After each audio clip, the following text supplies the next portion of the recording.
Read. Verse 5. For gold is tried in the fire, and acceptable men in the furnace of adversity. Believe in him, and he will help thee. Order thy way aright, and trust in him.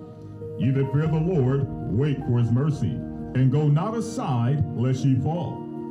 Go not aside lest you fall. So the baptism, folks, is just the beginning of the path. It's going through the purging, which is the completion of this first step. And once you get through that, the Most High give you your ideas of what part you have in the ministry to be a what? An effective part of Christ's body. But if you're not going through the purge like Christ did, you don't understand what it means to do the work. You don't understand the purpose unless you're purged. And now you're able to execute the gift that was given to you real time, which produces and shows itself forth for all in the earth to see. But you must go through this transformation first. The same way in the flesh, you went through a transformation with a physical birth. Then you began to walk. Then you began to talk. Then you learned whatever purpose you would have in this earth. Well, if you're now making that agreement with Christ, he must bring you like a baby and take you through those same steps in the Spirit.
Lord, have mercy. All praises be to the Most High. Let's go, let's go, let's go. If that doesn't get you in the spirit of the kingdom, I don't know what will. Praise Ahia. Hit that like button. Let's go in.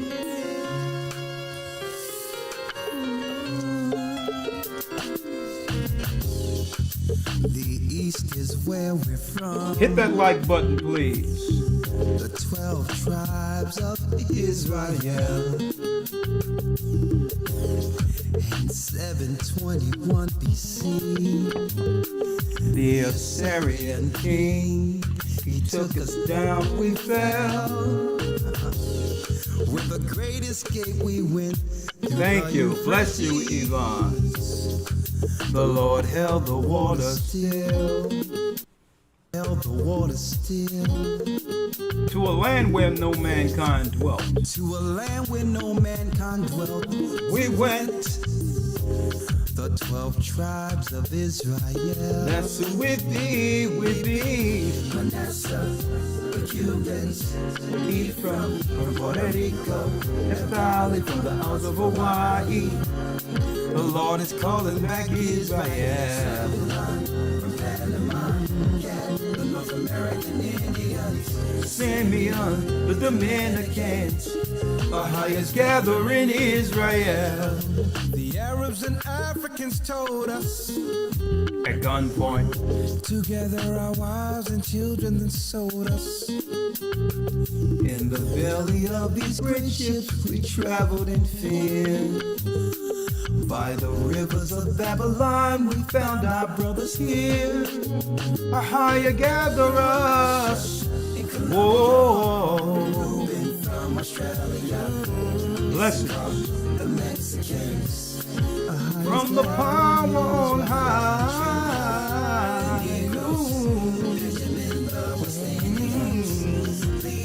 The Most High is what? gathering Israel.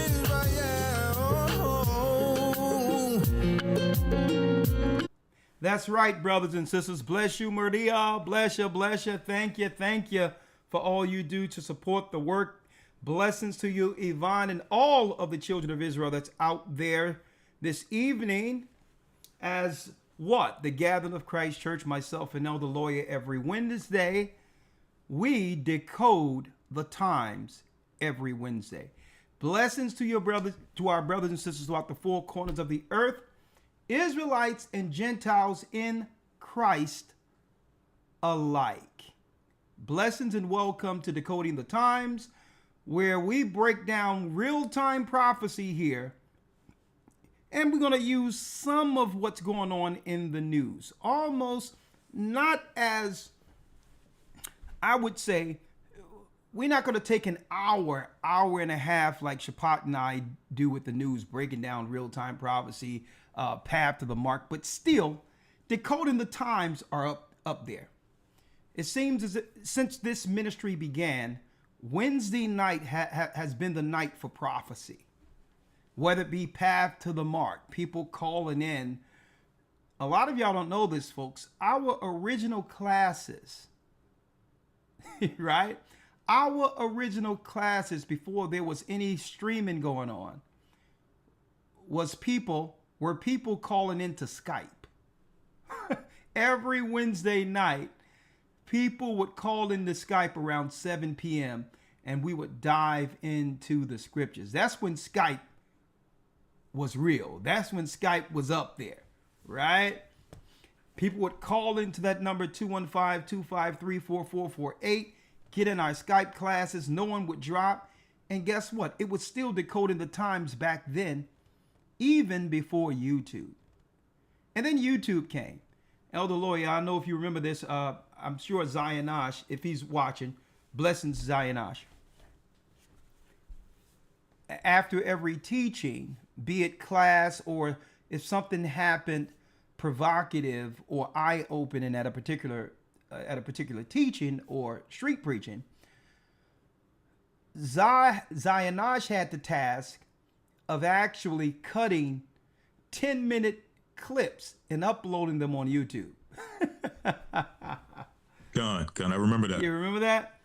Yes, sir. And it's crazy how far technology has come. It would take them all night just to clip 10 minutes and put it up for YouTube. And people would wait. They would wait a whole week for a 10-minute moment or a series of 10 minutes. Because sometimes, because it was only 10 minutes, he would have to put,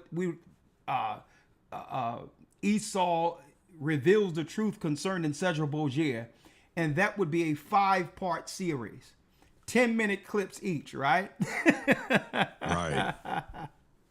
Decoded the times back then, and here we are, full circle on Wednesday night, decoding the times. And then to show you how deep this is, we go into the Middle East. Justin TV, we would be there Wednesday night sometimes. And then eventually, before there was podcasts, we had the search engine where we met Gaja and the rest of, at that time, the rest of the conscious community on Peace FM, where they were warring against the Bible, getting people to fight against the Bible, only for Gaja to end up what? Finding the truth, baptizing souls in the name of Christ. And not too long ago, he just got back from Australia, Tokyo, in the name of Christ, baptizing people in the name of Ahia, Bahashim Yeshaya, Wa Rawa. A man who didn't believe anything at all is what? Out healing souls. All praises be to the Most High. And I need y'all to check that out. Wednesday night, before there was any podcast. There was no such thing as podcast. It was well before the Breakfast Club. What happened? They would bring people in on the radio, and I would take my computer and put it right, and I would angle it enough to get the what? The visuals of what most people can't see during radio debates. I'm like, let me put this thing right in the corner and let's talk. It's one thing to hear it on the radio. It's a whole nother dynamic in of itself when you see the expressions on people's faces during heated discussions. Let's put it that way. Before there was podcasts and all that, on Wednesday night, I would just tuck my computer in the corner, hit record and say, all right, let's go. What guess you got? Let's talk. Then I started uploading that every Wednesday night on YouTube, and that began a thing. Okay, that was before Breakfast Club, before any of that. We were sitting there debating all these different conscious community people using what? Wednesday night, decoding the times, as well as defending the faith, and here we are, full circle. Now, before going into the lesson real quick, and I'm going to open this up for conversation tonight, right? So we're going to go straight to it. But we've been traveling a lot, brothers and sisters, and I was speaking to Elder Lawyer, and I said, you know what? It would probably be better for us, since we've been traveling the whole time and didn't have any time off, to begin the actual first week of the academy, not this Sunday, but the 12th, the following Sunday. Now, what I don't want to do, because so many people are chopping at the bit for this particular academy, I don't want to disappoint the people who've been waiting for weeks for our next installment with our new Hebrew and Bible Academy using a brand new platform. But this gives us another week to digress to ourselves, and also more study, as well as getting the new platform prepared separate from Ustream going forward. Now, we don't want to disappoint anyone. If that's too much of a problem and there's some pushback, we'll do it anyway, right?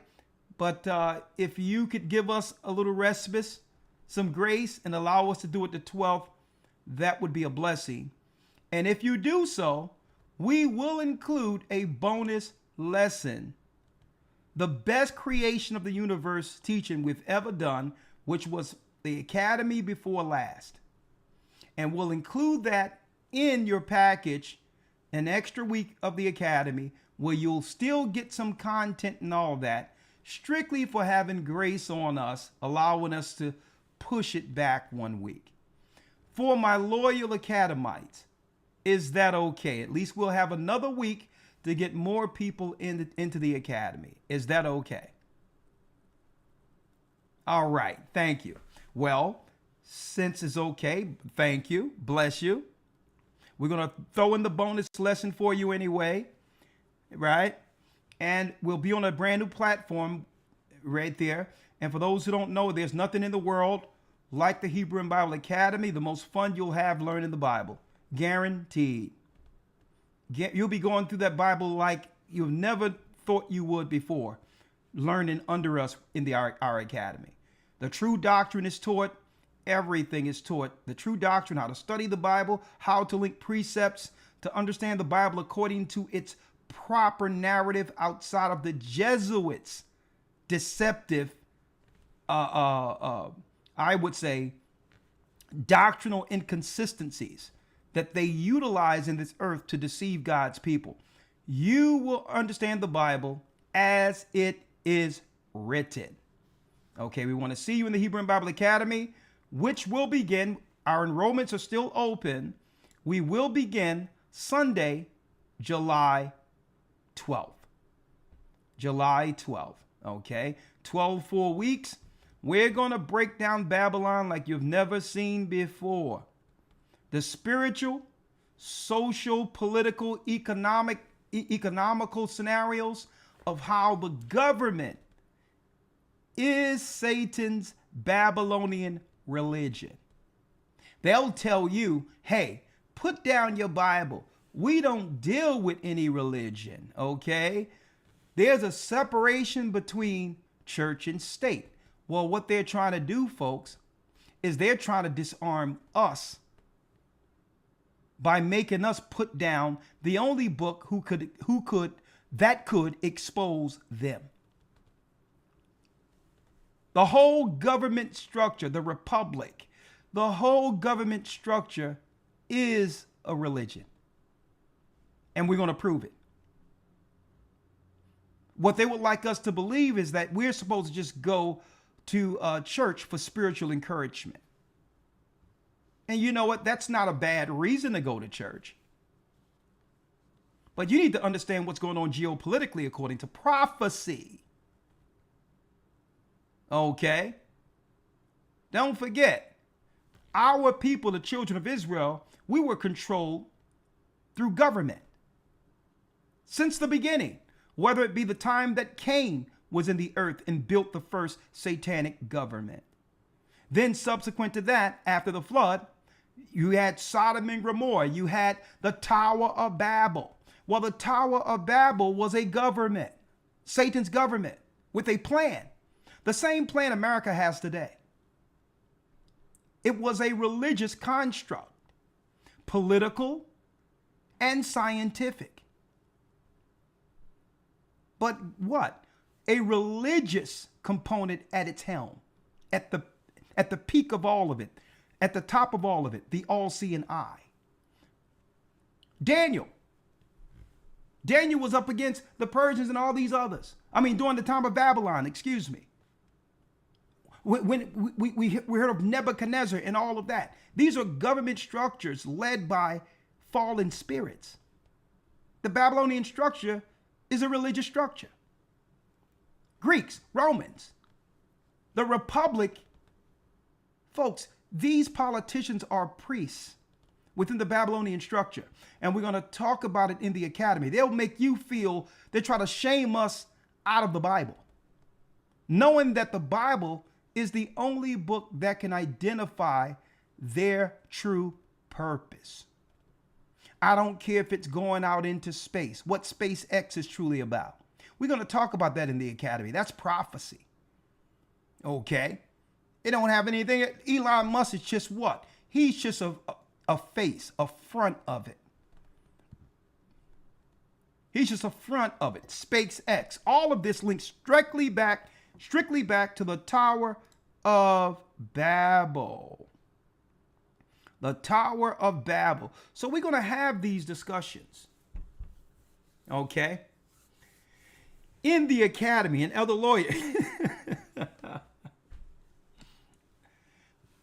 I'm trying to get this guest on, and we're going to talk about it when it comes to the breakdown between man and woman. So we can't talk about the mother of harlots and not identify the spirit of Babylon that keeps us separated. There's a young man, well, an older man. He's almost my age. He was on one of these panels, and I'm trying to get him to come on to one of our. We probably go in and do it at our podcast section of the academy, if I can get him to come in. But this guy, Elder, I want to bring him in because so many people come down on us saying, you only talk about the woman this, woman that, woman that, because that's who predominantly the government attack men through proxy by, right? So we want to focus on that really because, you know, some women can be used as secret weapons, as Delilah, Jezebel, whatever the case is. But all women aren't that way. And there's a dynamic that now that I've seen this, we must bring this to the forefront. There's a guy that I'm trying to get on. Nobody know this guy's name, but he's on the internet right now. And you should hear what he's saying, Elder Lawyer. This guy is saying, well, listen, check this out. He said, and I'm trying to get him. I've been trying to reach out to him and say, brother, we need to get you on because you're the type of guy these women were talking about, right? That most of us have ignored in our communities. He's unapologetic. I mean, this guy was reared through the womb of a Babylonian priestess. When you hear what this guy is saying, he's unrepentant. And I think these are the guys need to come to the forefront. He was talking to regular good men, like men who came up trying to do the right thing, right? Educated, people who were called lames growing up, people whom the drug dealers protected because they knew these were the good guys who would give what? Who would give the right image to our communities to show that there's an out or a better way outside of the crabs in the bucket, right? And he's talking to us. He's talking to regular men, good men. This is what he was saying. And brothers and sisters, I'm going to try to get this guy. I'm still working on it. He was saying, listen, y'all good brothers who believe in God and all this stuff. He said it just like this. Y'all got to stop trying to convince these women to be what you want them to be. Y'all look lame to us. This is what he's saying. He says, listen, you cannot, these women are our women. It was the first time, Elder Lawyer, I've heard this dynamic. And I'm like, hold up now. What is this guy saying? He's saying, you lames, you goody two-shoe guys, y'all got to stop trying to change these women. These women don't want you. They want you after we're finished with them. I'm like, what? All types of scriptures popping in my mind concerning how our people went into hell and captivity because of people like this. I'm like, what is he saying? He says, listen, I'm the type of guy their mothers understood how to deal with. Okay. I'm that type of guy. Okay. And then he said, listen, I'll tell you, yeah, we're no good. All right. He says, we're no good. We go to jail, and the same girl that you cried about will be putting money on my commissary because she was groomed by us. He said, that's the dynamic that you lames, you educated people, you people who want the right things for our community don't understand. These women don't understand you.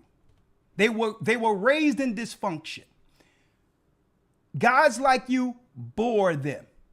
So when you complaining about women, understand what type of women you're complaining about. These women belongs to us. That's what this guy said. I'm like, hey, I have to get this guy, because you will never hear too many people quantify it and admit who they are unrepentantly. He wasn't apologetic about it. He says, listen, the reason why these women will go out with me is because they can relate to me. I'm their uncles. I'm their brothers. They feel comfortable around me.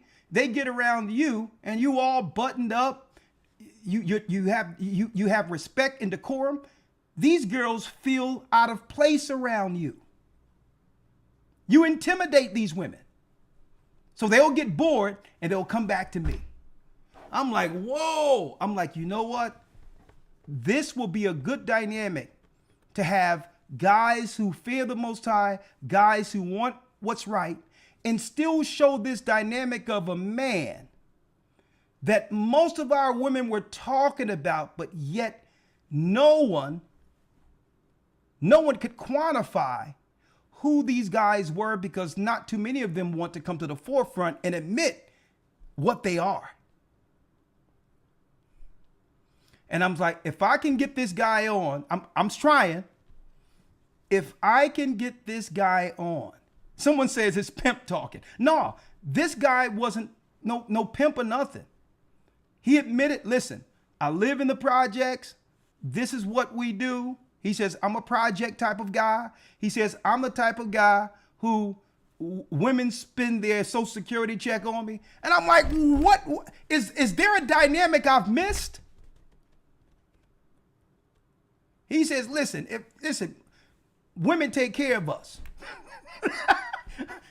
Lawyer. I'm like, this guy, I said, this guy, he have to be trolling. He must be trolling. But is there an element of truth with what he's saying? He says, listen, we get them first and they go off to college and they always come back. And I'm like, you know what? We're going to have to get this guy on to hear this element so that hopefully he can understand the damage he's doing unrepentantly. And then the conversation will have to circle back with, what is it about these guys? What is it about the guys who really don't care that garners all of the popularity to where women are willing to give them the best part of their lives? What is it about that dynamic? And I believe that if we can do this from a standpoint of showing history, the Willie Lynch, Adam and Eve, and how that dynamic's changed, maybe it'll come to a point where we can reassess. That sometimes what? And come to the realization that this is what a cursed people looks like. And guess what? Overcoming the curse first begin with us actually admitting we're under one. We're under one. And when I heard this guy, I'm like, this guy, Elder Lawyer, I'm like, he's not trolling. This guy is a problem. And he admits, I'm a problem. Okay? I'm a problem, and I'll go to jail. They'll let me back out. Okay. He said, listen, I went to jail a few times. They don't keep us long anymore. And I just come back in the neighborhood doing what I do. And then he said at the end of it, but the women love me. I don't take them out. I don't date them. I'm like, what?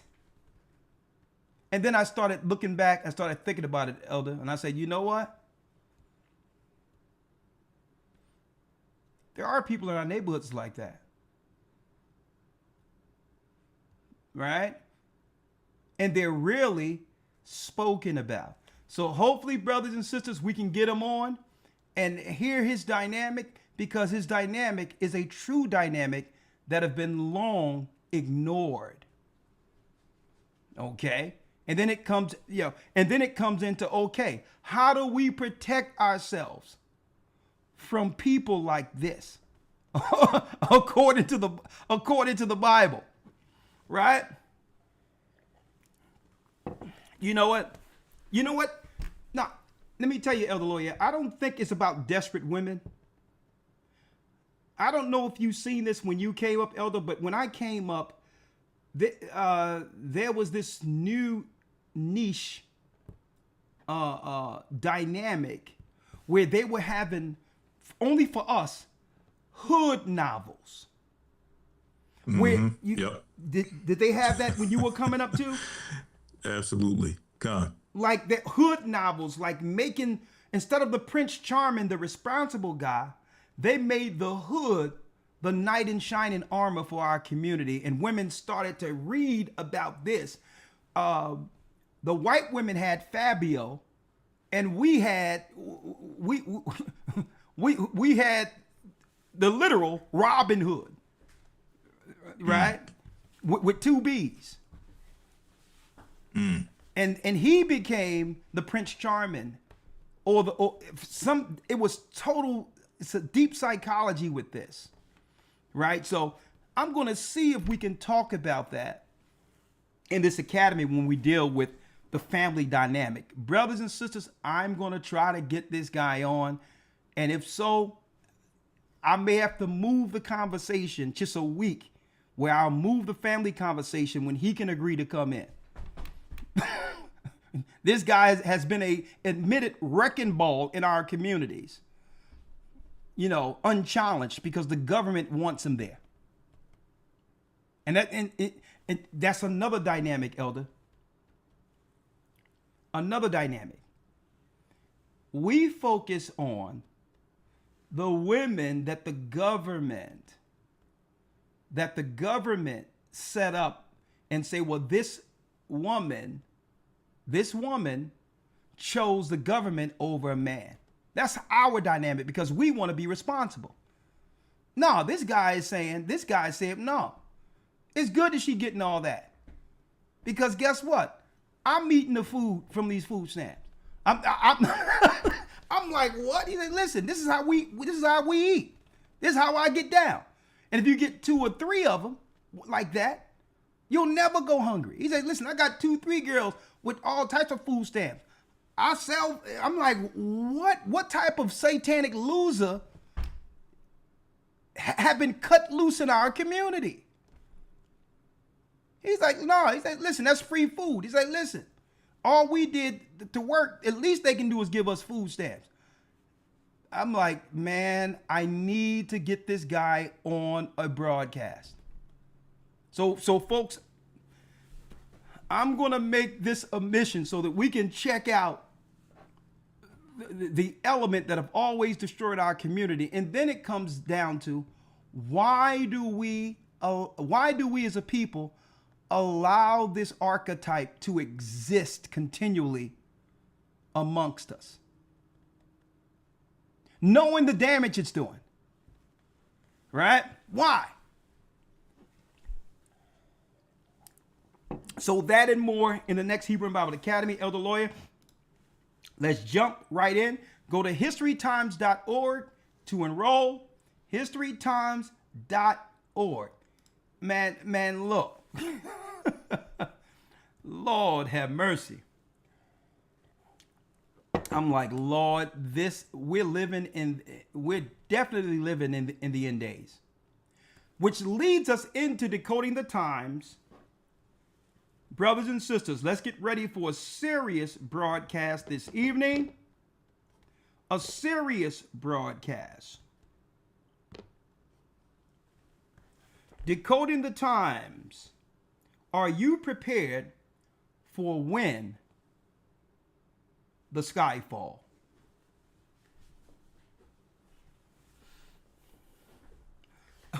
Kayum said that broadcast is going to be fire. He says, yeah, he'll be in the lake of fire. Hopefully we can break through. But it's going to be quite interesting. Right? Because when we hear about things like this, so many of our sisters say, well, why don't we point out and correct these type of brothers? Well, these brothers don't want to be corrected. There's no correcting them. And he'll tell you this. He say, listen, I like the way my life is. I'm not going to change. And there's always going to be another woman for me, so why should I? Why? That's what he said. He said, I don't have to change. The women like me like this.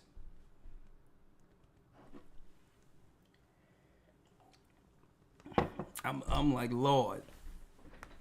But anyway, where will you be when the sky falls? So we're going to quantify this. We're going to talk about this because there's so many things happening in the earth. Earthquake in diverse places, Elder Lawyer. And not too many people are putting two and two together. Went outside and I started hearing these so-called sonic booms. You can hear it beyond the sky and ask him, well, what's going on with this? You don't see anything up there, but yet you hear noises above the clouds. What's going on spiritually? Where will we be when the sky falls? There's so many dynamics going on that we're going to bring around full circle, such as the thing that's going on with TPS in Haiti. Brothers and sisters, a lot of people don't know that temporary protection or that refugee status is a direct result of the governments who've destroyed Haiti to take their resources. See? Automatically, they dump the population of the people they attack on America, knowing that America is going down with them all. So the 10 horns are doing this. They'll war against a country and say, okay, dump them off somewhere in America. And then using people as political pawns at any time, threaten to send them back, knowing that they have totally decimated the island of Haiti. Same thing with Venezuela. When Chavez was living, what was going on? Venezuela was living prosperous. And then what happened? Chavez dies. The economy tanks. And out of nowhere, they bag the president like they bagged the president over in Haiti, where there is not even a living president in Haiti, where there's total chaos. What's going on? What is it leading to?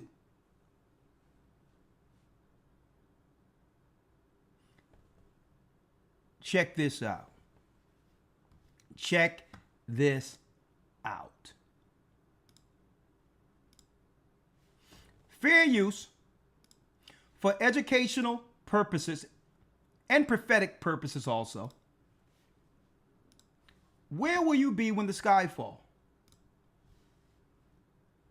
We're going to bring it around full circle to prove, brothers and sisters, in decoding the times tonight, that we are living in the days of Noah. Fair use. Venezuela, Japan, Afghanistan, and the Philippines all rocked by earthquakes in 5 days. Fair use.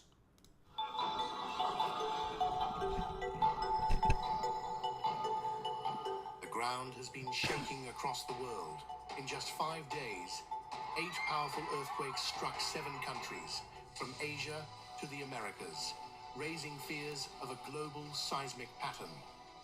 The deadliest disaster unfolded in Venezuela, where back-to-back quakes killed more than 1,400 people. But are these earthquakes actually connected? The answer lies beneath our feet. Earth's outer shell is made up of massive tectonic plates that are constantly moving. When these plates become locked along their boundaries, fair use, pressure builds over time. Once that pressure is suddenly released, it sends powerful seismic waves through the ground, triggering an earthquake.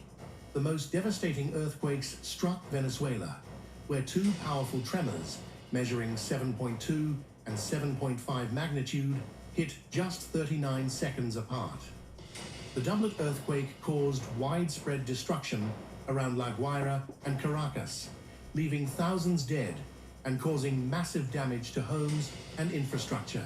The seismic activity extended far beyond Venezuela. Japan was struck by a magnitude 7.2 earthquake, while the Philippines recorded a 6.5 magnitude tremor. Northern California experienced a 5.6 magnitude quake. Afghanistan and Pakistan were shaken by strong 6.2 and 5.5 magnitude quakes in the Hindu Kush region. And Nepal also recorded fresh 3.8 magnitude seismic activity. The timing has sparked speculation online that the Earth may be experiencing a global chain reaction. But scientists say that's not how earthquakes work.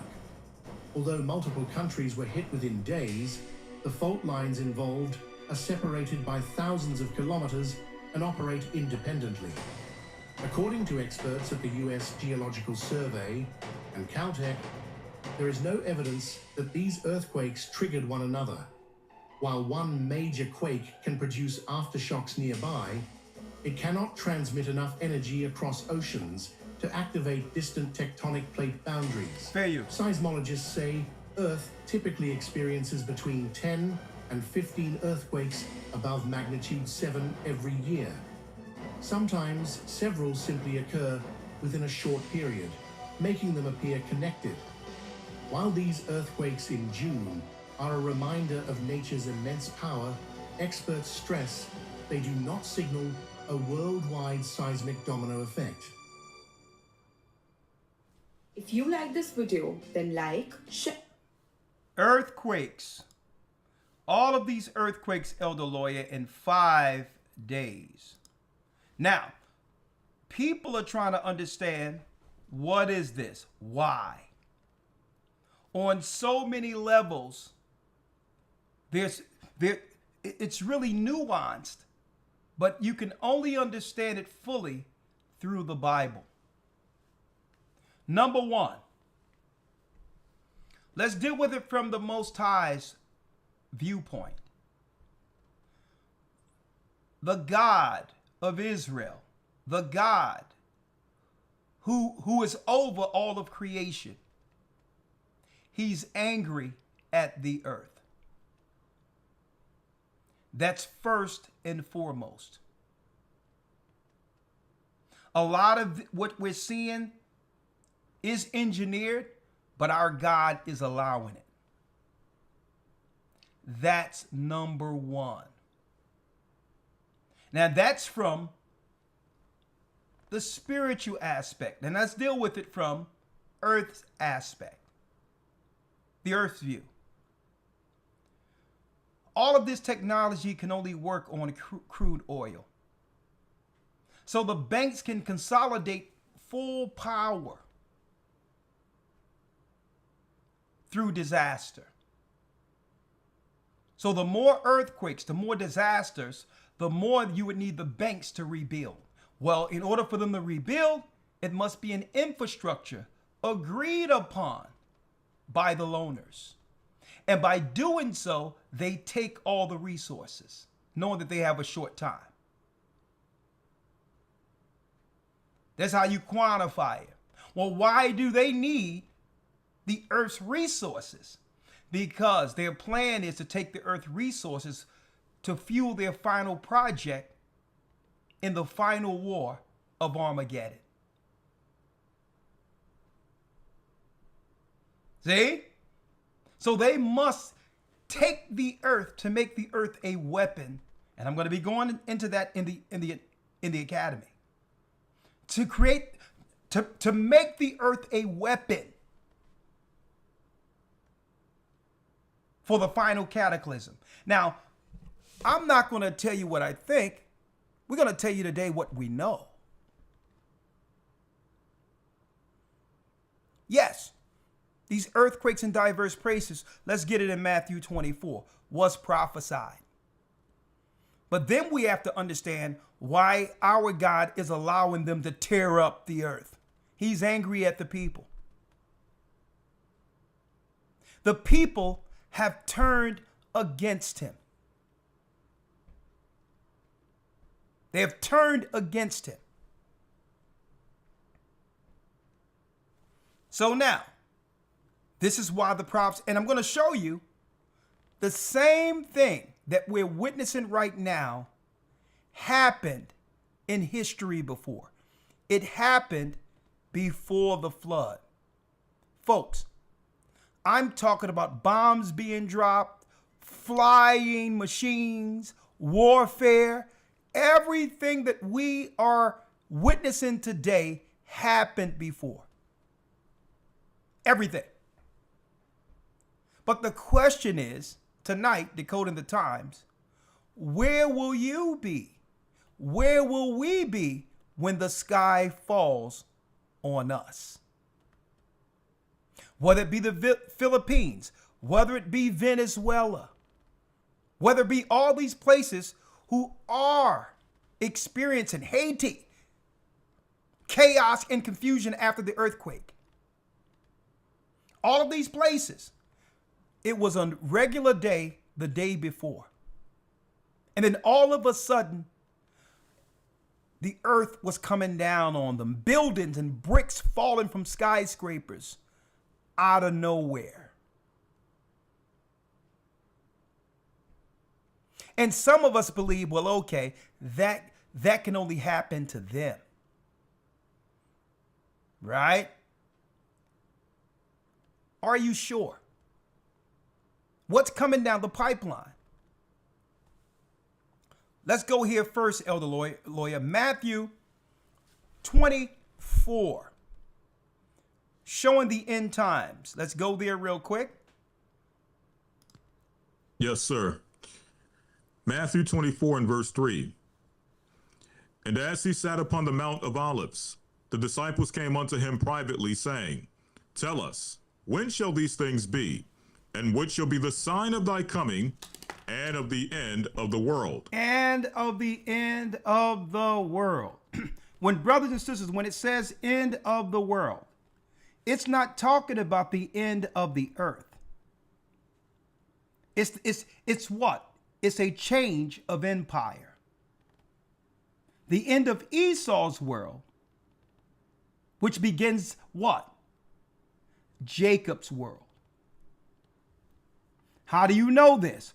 Precepts. So when it says the end of the world, most people panic and say, oh my God, doom and gloom, what are we going to do? When really it's a changing of guard.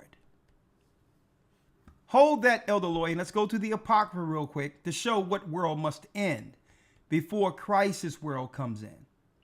We go to 2nd Esdras 6. 6 verse, let's start at 8. Yes, sir. 2nd Esdras 6, verse number 8. And he said unto me, From Abraham unto Isaac, when Jacob and Esau were born of him, Jacob's hand held first the hill of Esau. For Esau is the end of the world. Esau is the what? For Esau is the end of the world. Read. And Jacob is the beginning of it that followeth. And Jacob is the beginning of it that followeth. So Esau knows that what? He's at the end of the rope concerning prophecy. And if he don't get in front of this, Jacob will surpass him. So what we're seeing in the earth geopolitically with them, what? Systematically creating third worlds, keeping our people from ever advancing on a technological level or an industrial level compared to first world is intentional. They must keep Jacob under them. That's why they call, instead of what? Nations, they call it what? A race. A race of people. What race? We're running a race, folks. Esau's running a race. He's running to try to stay what?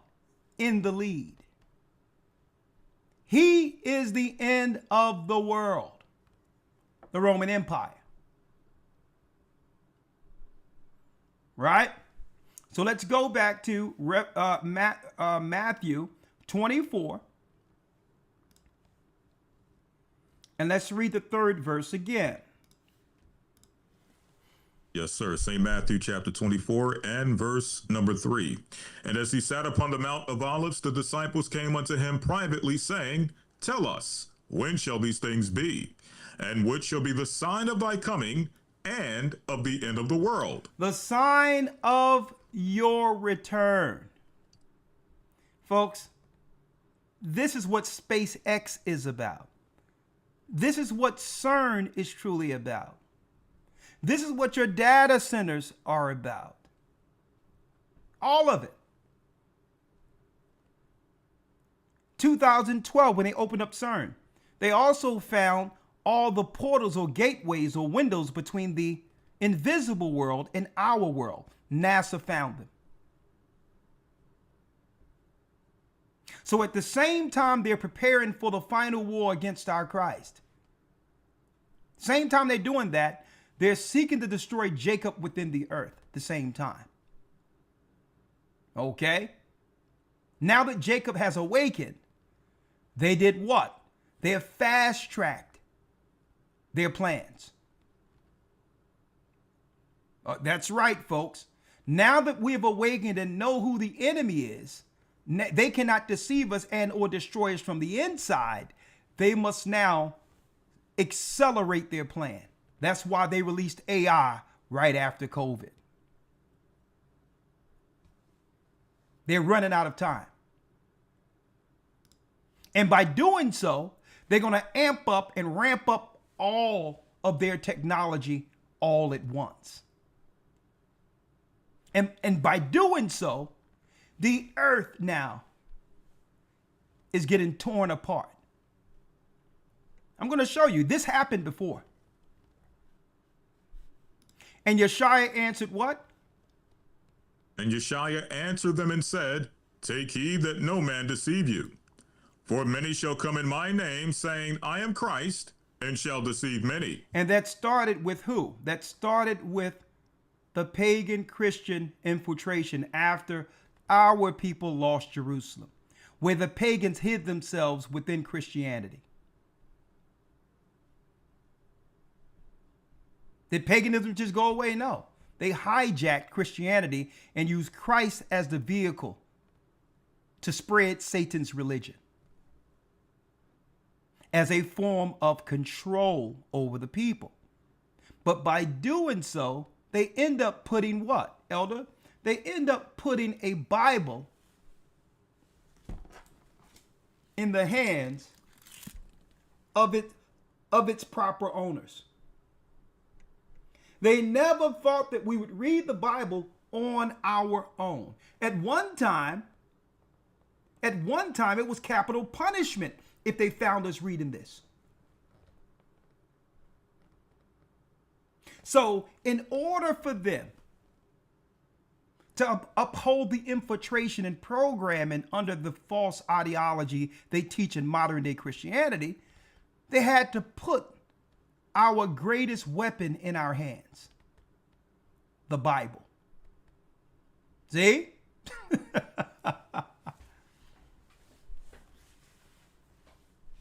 See?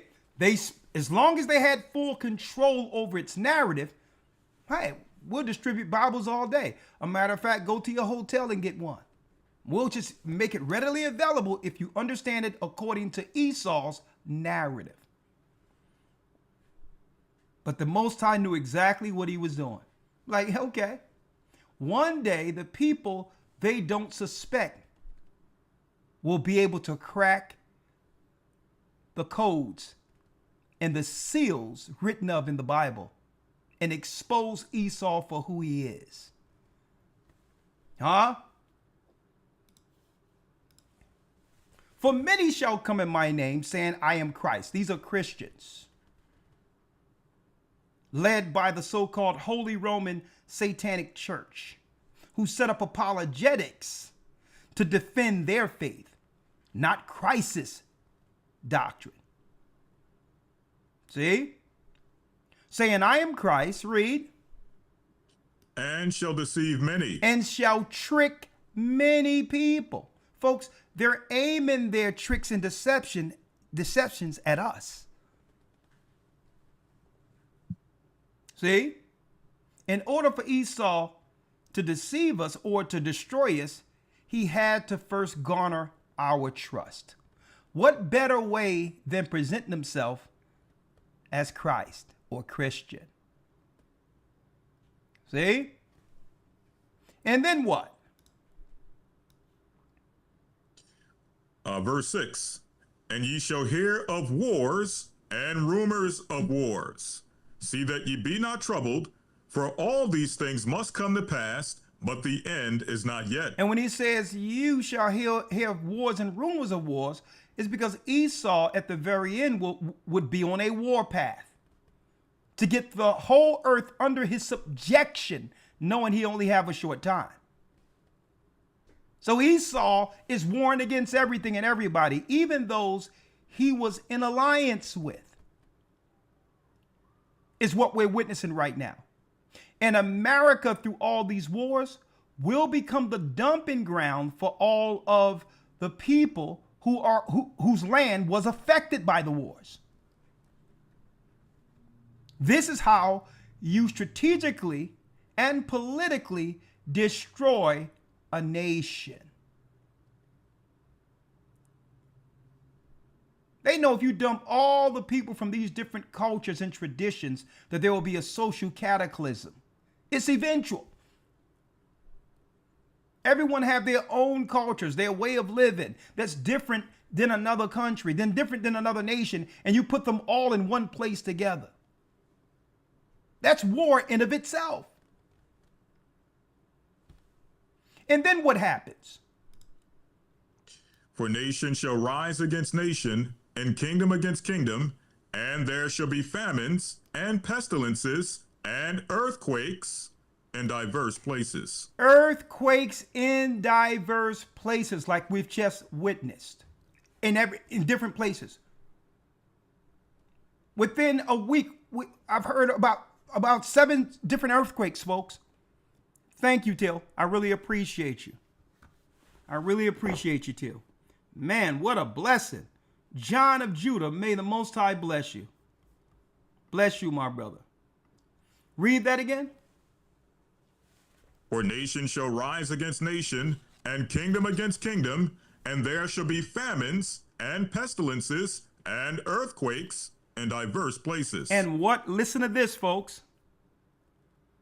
All these are the beginning of sorrows. All these, folks, we're just in the beginning of it. We're in the beginning of it. Let me show y'all this real quick.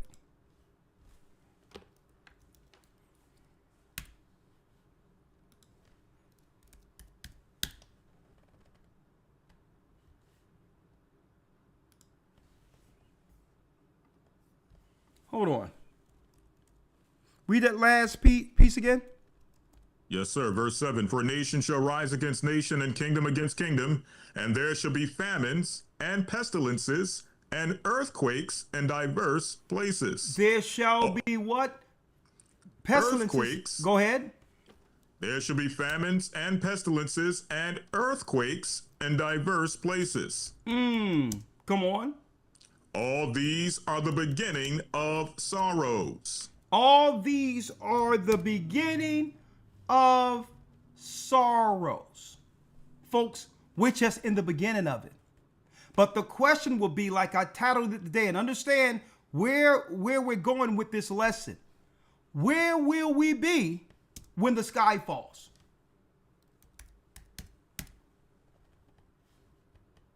Right? I need y'all to check this out.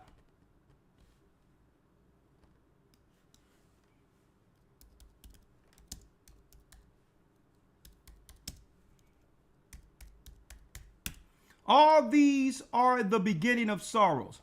Elder Lawyer, I just want to play just a little piece of this, and I want y'all to hear this. Because at one time, Elder, at one time,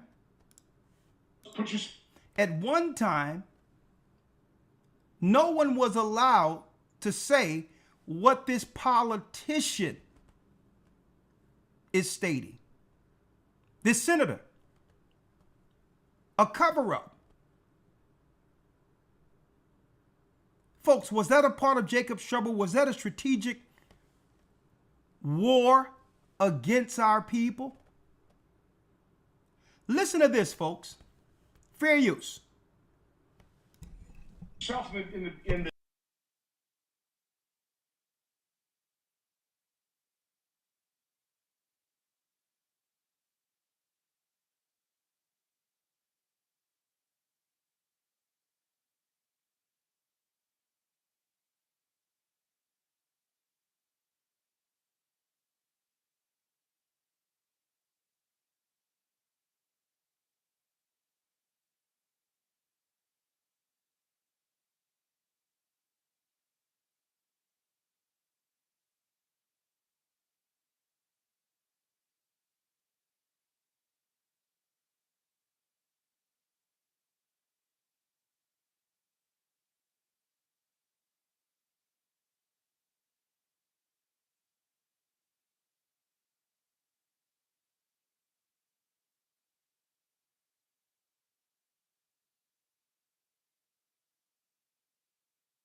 Gone.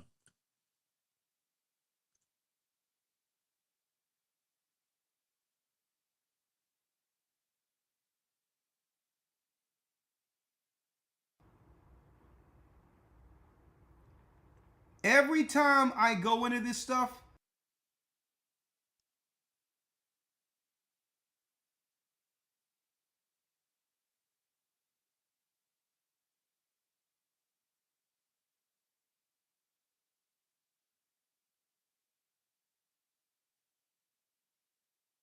All right. Can you guys still hear us, or is it just the video that's lacking sound? no, he can't. I'm getting it right now. I'm getting it Okay. right now. Almost.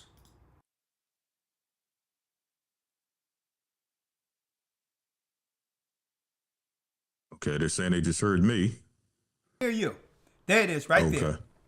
There it is, right there. They hear you. Let's go back now. Lawyer, it's like clockwork. Every time I'm breaking out something that's groundbreaking, the sound goes. Fair use for educational purposes. Biowarfare, which is also wars and rumors of wars. Fair use. Put yourself in the shoes of Peter Marks. You've gone ahead under pressure, probably granted the emergency use authorization for these COVID injections. Now you're watching VAERS and Fair you're use. seeing VAERS deluged with adverse events, right? They have, the contractor that inputs VAERS reports had to hire 290 additional people just to clear the backlog. So you're freaking out. You just approved this thing. It's killing people. It's disabling people. Fair use. You know that the COVID vaccines are toxic and that they cause way amount of adverse events, more than any other vaccine that's been recommended. In fact, let me just play you a 30-second clip here to explain this to you. Swine flu vaccine, 1976. Fair use. There was one serious adverse event per 100,000 people vaccinated, and the vaccine was withdrawn. This is good because the principle is we should do no harm, and the vaccine should be good for the individual that receives the vaccine. So vaccine was withdrawn. Rotavirus vaccine, Rotashield, 1999. 1 to 2 serious adverse events per 10,000 people given the vaccine. And again, rightly, the vaccine was withdrawn. At the moment, COVID-19 mRNA vaccines, there's 1 serious adverse event per 800 people that are vaccinated. And the vaccine is officially promoted. Now, some of you might be a little confused about this. Join the club, so am I. So someone's doing something about it, or at least trying to shed light on it. It's Senator Ron Johnson. He's a Republican U.S. Senator from Wisconsin, and he's currently serves as the chair of the Permanent Subcommittee on Investigations, and he's been holding hearings on the COVID-19 vaccine. Welcome to the show, Senator Ron Johnson. Well, Jimmy, first of all, thanks for having me on, because the majority of the legacy media is completely ignoring what I consider the greatest government scandal in my lifetime. And I love that you had that clip of Dr. John Campbell. He's been doing great work, as have you, in terms of trying to bring the truth to the American public. So thanks for having me on. It's my pleasure. And you actually have a report, Unmasked, how Biden health officials purposely turned a blind eye towards COVID-19 vaccine safety signals. And you explain how they did masking. And I just wanted to tell, what is masking? It occurs when data about side effects from multiple vaccines are added together. This mathematically hides signals that are attributable to any one specific vaccine. It's a known flaw, and it was especially problematic when a new vaccine that is being administered to hundreds of millions of people is analyzed. And of course, someone at the FDA caught this, Dr. Sartzman. She developed a method to address this problem, and her analysis found approximately 25 previously undetected safety signals. And she didn't keep it to herself. Beginning in early 2021, she shared her findings with the FDA officials who are responsible for monitoring the safety of the COVID-19 vaccines. They largely ignored her and eventually told her to stop. And so this is what your report talks about, this masking and this using mathematical mumbo jumbo to hide this, the adverse events. Isn't that what's happening? Fair use. Correct. And Jimmy, because we have some time, if we can back up and just kind of lay some foundational information for your audience. The VAERS system, the Vaccine Adverse Event Reporting System, was established in 1990. Prior to 2021, on average, VAERS reported about 280 deaths associated with various vaccines, 280 deaths, anaphylactic shock, that type of thing. In 2021, with the advent of the COVID injections, they reported 21,000 worldwide deaths. So 280 on average to all of a sudden 21,000. Now, prior to the COVID injection, when you got all this data, you're trying to sift through the data, and so they needed some sort of mathematical algorithms to analyze the data. Fair use. So CDC used something called proportional reporting ratio. So they're looking for disproportionate adverse events as a signal for a drug or for a vaccine. So remember that. PRR, that's what CDC used. The FDA used something called empirical Bayesian analysis. So two different analytical algorithms for looking at all this data, these thousands of reports that come in.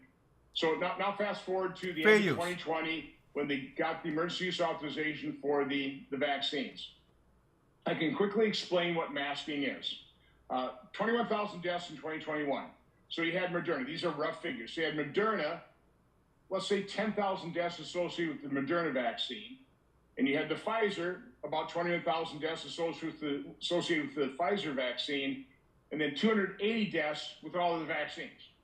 So if you look at Pfizer, you look at 10,000 deaths, and you compare that to Moderna, 10,000 plus 280, there's nothing disproportionate about that, right? It's equally safe, equally dangerous. Then you look at Pfizer, compare that to Moderna, 10,000 versus 10,280. Again, nothing disproportionate, equally safe, equally dangerous. But you and I, we didn't need a sophisticated algorithm in 2021 when you went from 280 deaths per year to 21,000. So now let's talk about what we have discovered because of Bobby Kennedy's commitment to radical transparency. Fair We got use. 11 million pages. You know, the FDA, CDC was not cooperating with us or Kennedy. Kennedy finally said, no, give him this data dump. So 11 million pages. We discovered that Peter Marks, the head of CBER, this is the division within FDA that approves vaccines and then surveils for safety, was warned by Dr. Anna Scharsman that their algorithm is going to hide and mask safety signals. 26 days later, they developed a new algorithm, and they showed Dr. Marks and senior FDA officials 25 safety signals on things like sudden cardiac death, pulmonary infarction, Bell's palsy, different types of strokes. For 3 consecutive months, they kept doing data runs showing more adverse events. And do you think Peter Marks and the officials at FDA pinned a medal on our badge and said, thank you, God, this is what we're looking for. We were searching for needles in the haystack. We were trying to find those little signals so we could warn doctors, we could inform the public so they had informed consent. No, the exact opposite. They told her to cease and desist. They said, we didn't ask for this. This isn't your job. Quit giving us these data runs. We talked to Dr. Scharsman. She said she was viewed as a pest. So understand, on March 1st of 2021, FDA officials already knew the algorithm they were going to use was going to hide safety signals. They clung to that algorithm. They didn't use the new one. So they go lie to the American public and say, we're not seeing safety signals. Okay, that's the basic, main part of this story. There's more details. Go to CDC. They're using PRR. We found about that in our oversight probably late 2021, late 2022. A bunch of us, including Children's Health Defense, ICANN, myself, Epoch Times, we did FOIA requests. I wrote oversight letters. I wanted that PRR data because, I'm seeing the VAERS explode with these adverse events and deaths. I wanted to see it. What do you know about the CDC? What do you know about it, FDA? They refused to turn over the PRR data. He was in hiding what they knew. What was obvious to those of us who just looked at VAERS, but you remember they were trashing VAERS, right? So let me do what I can only surmise based on this story. So let's put yourself in the shoes of Peter Marks. You've gone ahead under pressure, probably granted the emergency use authorization for these COVID injections. Now you're watching VAERS and you are seeing VAERS deluged with adverse events, right? They had the contractor that inputs VAERS reports had to hire 290 additional people just to clear the backlog. It's part of the problem, okay? Yes, Big Pharma has captured these agencies, they've corrupted them. But again, if you're the people pushing this, if you're the people that approved it, do you want to admit that something you approved, something you pushed on people, killed them or permanently disabled them? This is a senator, folks, who said that they fudged the data knowing that people were getting harmed and worse, fatalities. So when we talk about wars and rumors of wars, and this is the beginning of troubles, folks, there's nothing they will not resort to in order to keep or to consolidate power, to stop the prophecy. And this is what we're witnessing. Earthquakes in diverse places. It's one event after the next. There's commotions, riots all over the place. And then what happens? Never rest. Right after that, COVID, lockdowns, all types of riots during that time. As long as you was out there rioting, you weren't contagious, giving people the right to wear masks to destroy everything. Then right after that, look what happens right after that. Things open up and all the people everywhere loses their jobs and AI is released.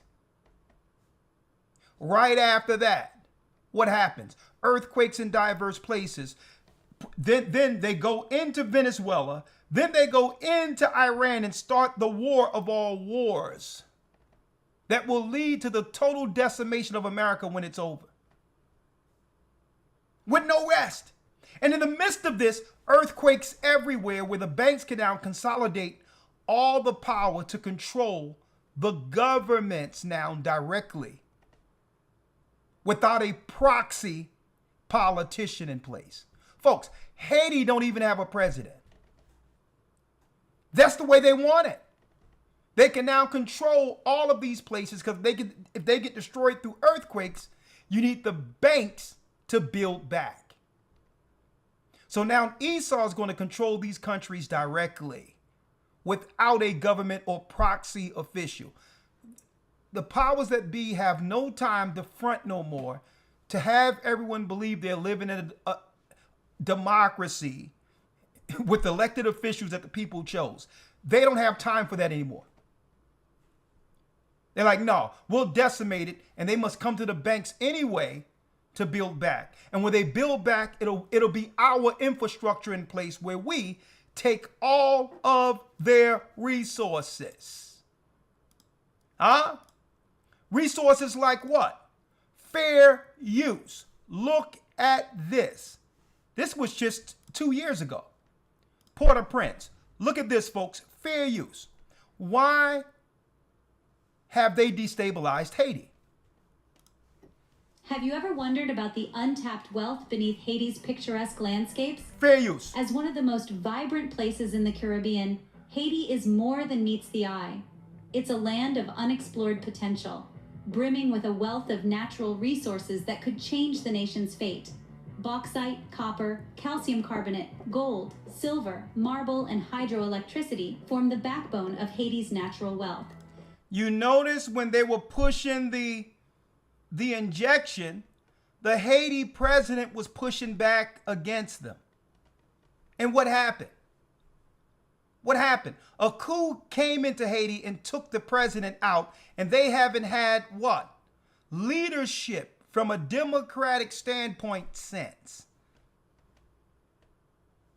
Right? So even though the people are living in substandard scenarios, a total destabilized government, do you think that the miners, the people who's pumping oil, or the companies, do you think they're being affected at all by any of the destruction we see in Haiti? Or is this exactly how they planned it? Fair use. Haiti's picturesque landscapes. As one of the most vibrant places in the Caribbean, Haiti is more than meets the eye. It's a land of unexplored potential. And by the way, the Haitians are from the tribe of Levi of the nation of Israel. They're the priest. And they're suffering so at the bottom of all the tribes because they had a responsibility to keep Israel under the law, and eventually their priest turned to the dark side. So the only way Levi is going to make it through this is to come through Christ. Levi is still suffering the judgment for turning their back on the priesthood, which gives Esau what? The moral high ground to justify everything he's doing against them. Right? Well, look, they're like, look, no one tell them. They don't come back to you, Lord, and look at them. They still dealing with voodoo, witchcraft. They still dealing with all this. So what can we do? Brimming with a wealth of natural resources that could change the nation's fate. Bauxite, copper, calcium carbonate, gold, silver, marble, and hydroelectricity form the backbone of Haiti's natural wealth. These resources, if properly harnessed, could usher in an era of prosperity for the country. Government sources have indicated that Haiti is on the brink of producing over $20 billion worth of mining minerals such as gold, copper, and silver. That was 2 years ago, folks. That was 2 years ago. They're what? People tell us that Haiti is a poor country, folks. Indicated that Haiti is on the brink of producing over $20 billion worth of mining minerals such as gold, copper, and silver. $20 billion in minerals. But yet the people suffer above ground. There's no reason that Haiti should need a temporary protection status for the United States when their country is so rich? Something is wrong here.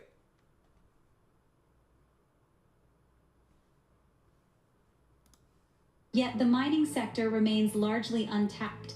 So what did they do? You get the earthquakes in diverse places. Put them in what? Refugee status. And displace them in other countries where they're not there to defend the riches above ground.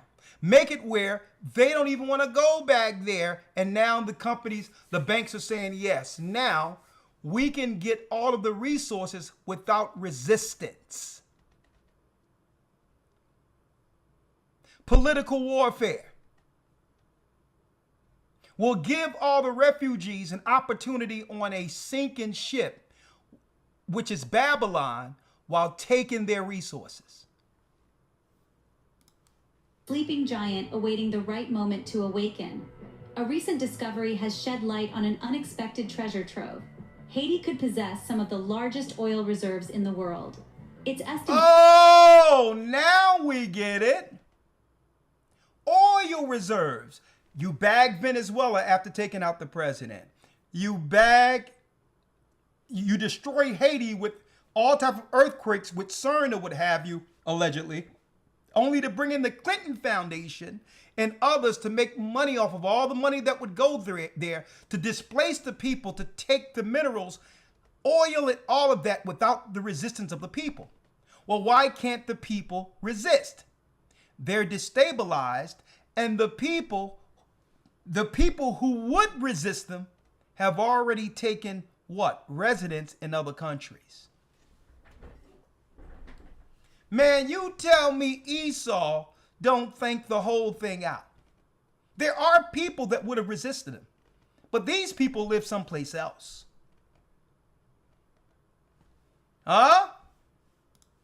Estimated that these reserves could even surpass those of Venezuela, a country renowned for its oil wealth. The oil and natural gas reserves in countries near the Greater Antilles, including Puerto. And don't let me bring up Cuba. Not too long ago, Cuba had a big earthquake. All of the countries that once defied America and stood on their own. That's right, or defied the European nations. There's payback right now without people realizing that what? Esau never forgets a war he has lost. Haiti is still suffering from the rebellion or the victory of 1804. You think France ever forgot that? Cuba stood up against America. Venezuela stood up against America. Now look at them. Puerto Rico, Cuba, the Dominican Republic, and Haiti are estimated to be around 159 billion cubic feet and 142 million barrels, respectively. It is also speculated that undiscovered reserves could hold up to 941 million barrels of crude oil and natural gas, equivalent to approximately 1.2 trillion cubic feet. Areas considered rich in oil include the Central Plateau, Port-au-Prince Bay, Tomand, and the Cul-de-Sac Plain. At least 3 million barrels have been discovered in what are considered shallow formations just off the nation's coastlines. The potential value of these oil reserves could catalyze a transformation in Haiti's economy and significantly improve the living conditions of its citizens, many of whom are still grappling with poverty. To summarize, Haiti is a land of untold wealth, with a wide array of natural resources ranging from bauxite, copper, calcium carbonate, gold, and silver to hydroelectricity. The largely untapped mining sector promises a hefty yield of over $20 billion. The recent discovery of potentially massive... Well, I'm going to tell you all this. I'm going to tell you this real quick. We putting this out there for Esau right now. Esau is not going to get away with this, folks. Let me tell you, it's in the prophecy. I'm going to show you. Esau is not going to get away with it. I'm going to tell you right now. A lot of Levi is going to step away from the craft. Step away from it. Guess what? The environment isn't going to allow them to practice this anymore. They're going to realize They're going to realize that they've been at war for generations against the God that made us. They're going to realize it, that they are from the tribe of Levi, the same priesthood of Aaron, Moses, and they're going to stand in that power. Levi is going to come back to Christ along with Judah, Benjamin, and the 12 tribes. And guess what? Esau is going to feel our power in the spirit. So when I put out this, where will you be when the sky fall? Folks, this is not a fear broadcast tonight. Either we rally together in the spirit and stand with the God who's allowing all of this, or go down when Esau goes down at the end of the world. There's nothing new under the sun.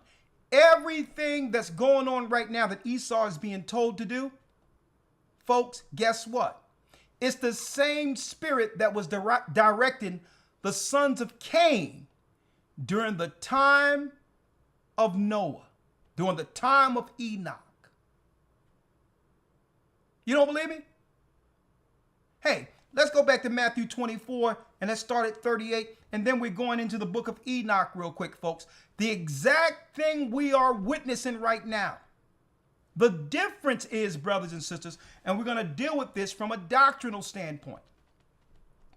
The difference is the attack now is against the children of Israel who are scattered. Before the flood, it was against who? The sons and daughters of Shem.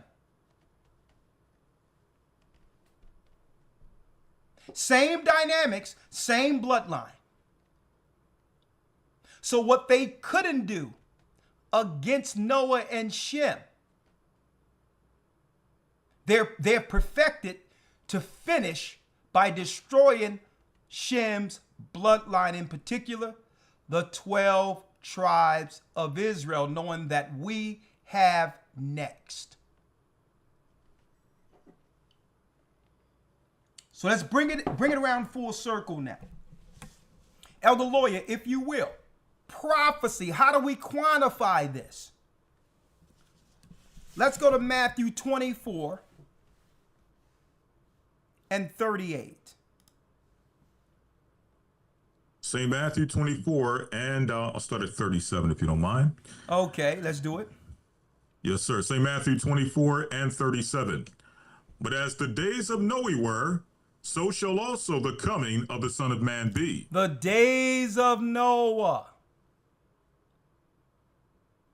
The days of Noah. So I'm putting this out there tonight, folks, so that we don't get caught up into what? Into the fear and the confusion with all the prophecies going down at one time.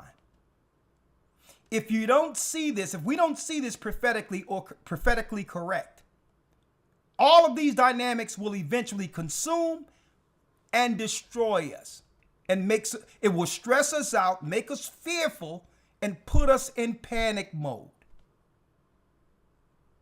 Right. We have to view what's going on real time in prophecy as our God. We are not to panic. Those that panic or try to get you to do something off of urgency because of what, oh Lord, you heard what Elder said, well, we better do this, that, and the other. If I didn't say it, though, let somebody use my words so to fund their fears, where they're using you as a life raft. You'll go down and they'll survive off of you. So don't let no one try to claim, oh man, hey, you seen what Elder said tonight. A matter of fact, I called him, I spoke to him. They're lying if they tell you that. Any warnings or what I say to people, I say it outright. If you didn't hear it directly from me right here, then someone's lying to you. Anything that I have to say, I don't hold back. When the Most High give me the spirit to bring it forth, I bring it forth real time. If you didn't hear it from me, they're lying to you. They're trying to use the fear of what I'm saying for their own agendas. Let me make that clear. But as the days of Noah were, so shall also the coming of the Son of Man be. Read.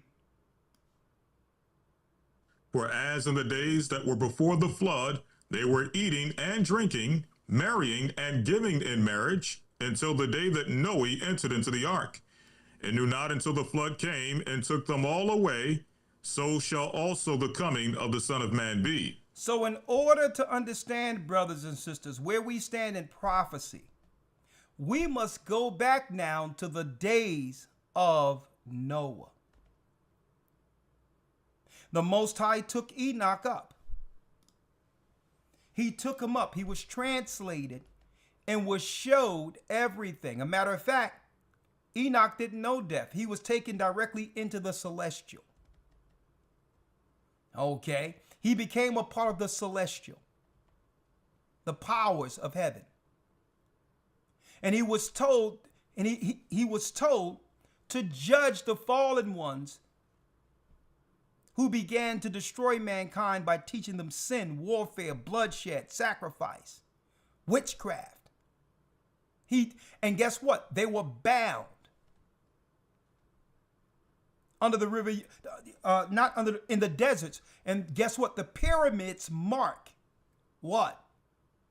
That's right, the paths of the bound gods in hell.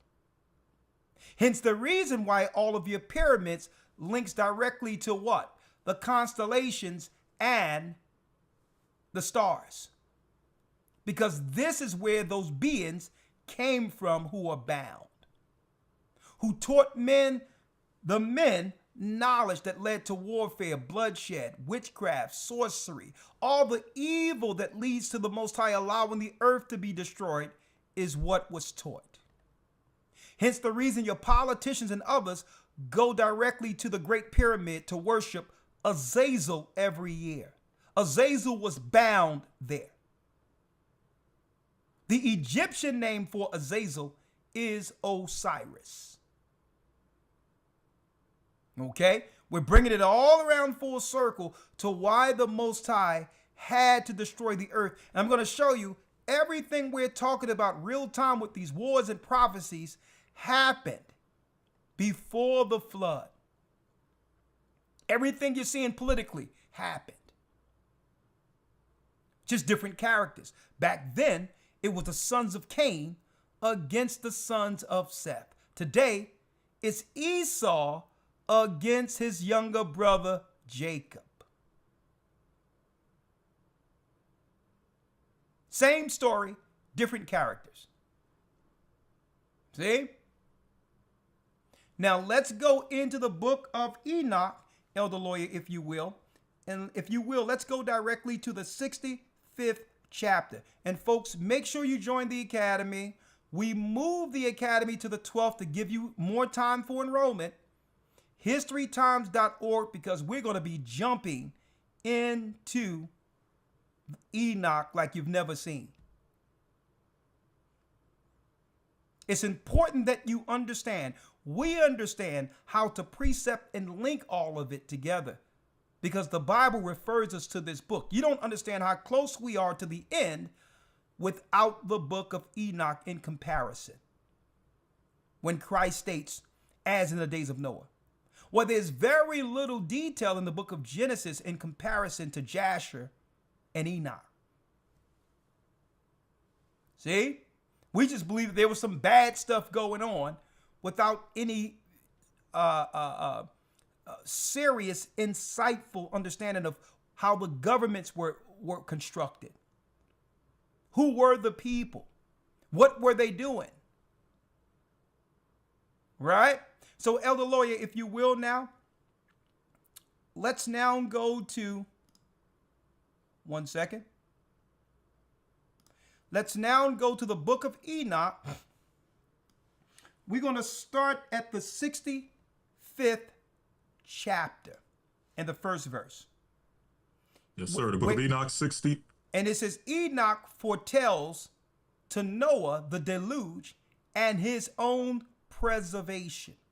Enoch sent his son Methuselah to speak to Noah. Read it. Yes, sir. The book of Enoch 65:1. And in those days Noah saw the earth, that it had sunk down, and its destruction was nigh. It says, And he wrote- it says what? That the earth was sunk down. Now, when it says the earth was sunk down, how do we precept this? What did Noah see? If you will, Elder Lawyer, if you will, let's now go to Isaiah 24, verse 19. We got some precepts for y'all tonight, folks. I'm going to show you how the Bible connects directly to Enoch. 24, verse 19, if you will, when it says Noah seen the earth sunk down. Well, what does that mean? Yes, sir. The book of Isaiah 24, verse 19. The earth is utterly broken down. The earth is clean dissolved. The earth is moved exceedingly. The earth is moved exceedingly. So what happened, folks? The earth is moved. How is it moved? Well, at one time, brothers and sisters, the whole earth was one landmass called Eden. So what moved the earth into 7 separate continents? And there's no coincidence that there's 7 spirits before the Almighty. Okay, before Christ. The earth was separated into 7 separate continents through earthquakes. The whole earth was attached under one landmass. Folks, it was only one landmass at first, which means if you can take all of the landmass that fell into the seas and others and bring them up, you would be able to connect the earth like a puzzle into one landmass. See?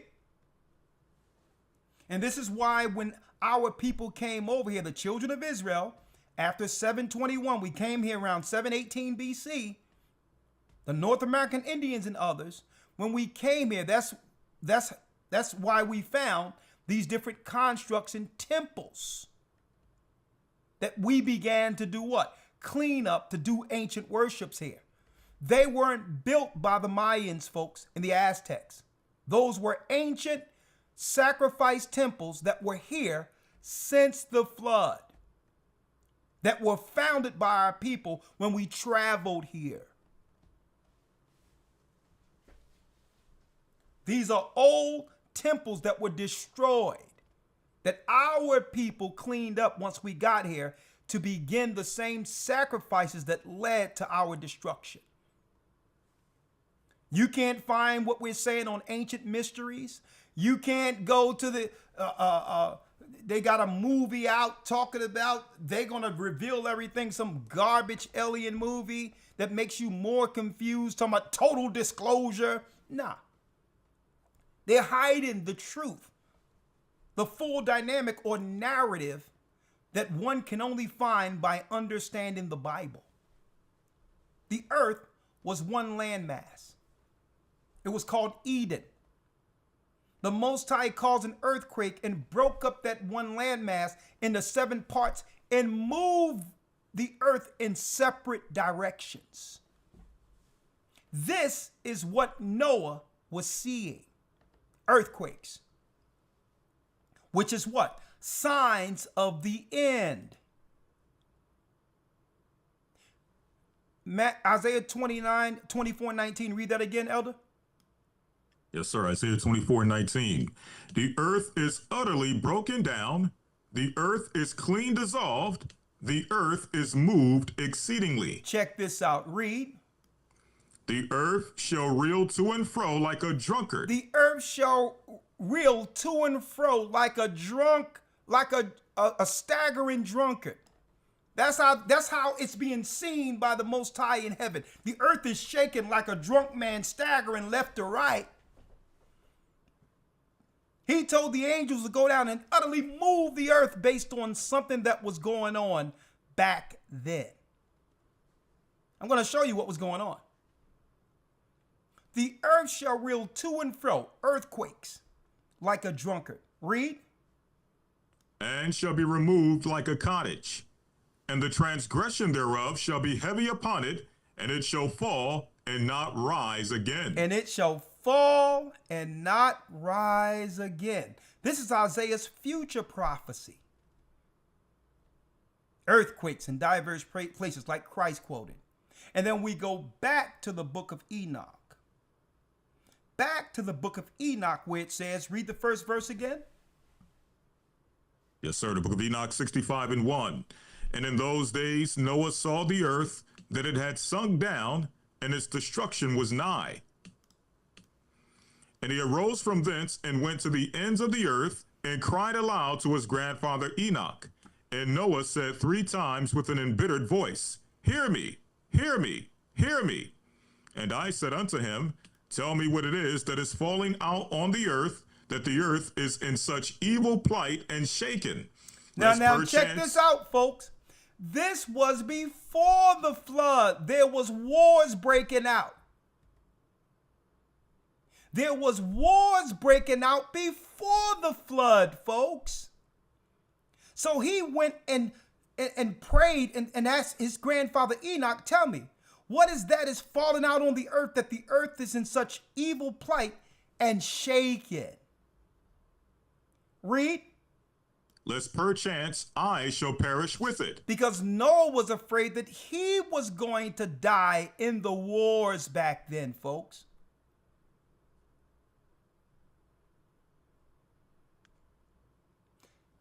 Check this out. Read. 4. And thereupon there was a great commotion on the earth, and a voice was heard from heaven, and I fell on my face. And Enoch my grandfather came and stood by me and said unto me, Why hast thou cried unto me with a bitter cry and weeping? What are you scared for, Noah? What are you crying about? What's happening here? And why is he comforting Noah? Because what? He was witnessing something like he'd never seen on earth before. There was peace on earth. And now Noah is witnessing something that he'd never experienced before. But yet, the Most High sent Enoch to comfort him. To comfort him. He said, Noah, hey, you got to stand up, man, because you were born for this particular moment.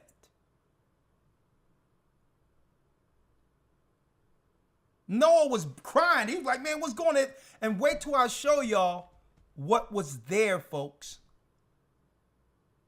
Wait till I show you the technology that Noah was actually witnessing. Read the 6th verse. And a command is gone forth from the presence of the Lord concerning those who dwell on the earth, that their ruin is accomplished because they've learned all the secrets of the angels, and all the violence of the Satans, and all their powers, the most secret ones, and all the power of those who practice sorcery, and the power of witchcraft, and the power of those who make molten images for the whole earth. Look at this. The reason now as to why the Most High is allowing a judgment on humanity. Because the fallen angels came down that these nations, the sons of Cain, made idols after, to reverence them for the technology.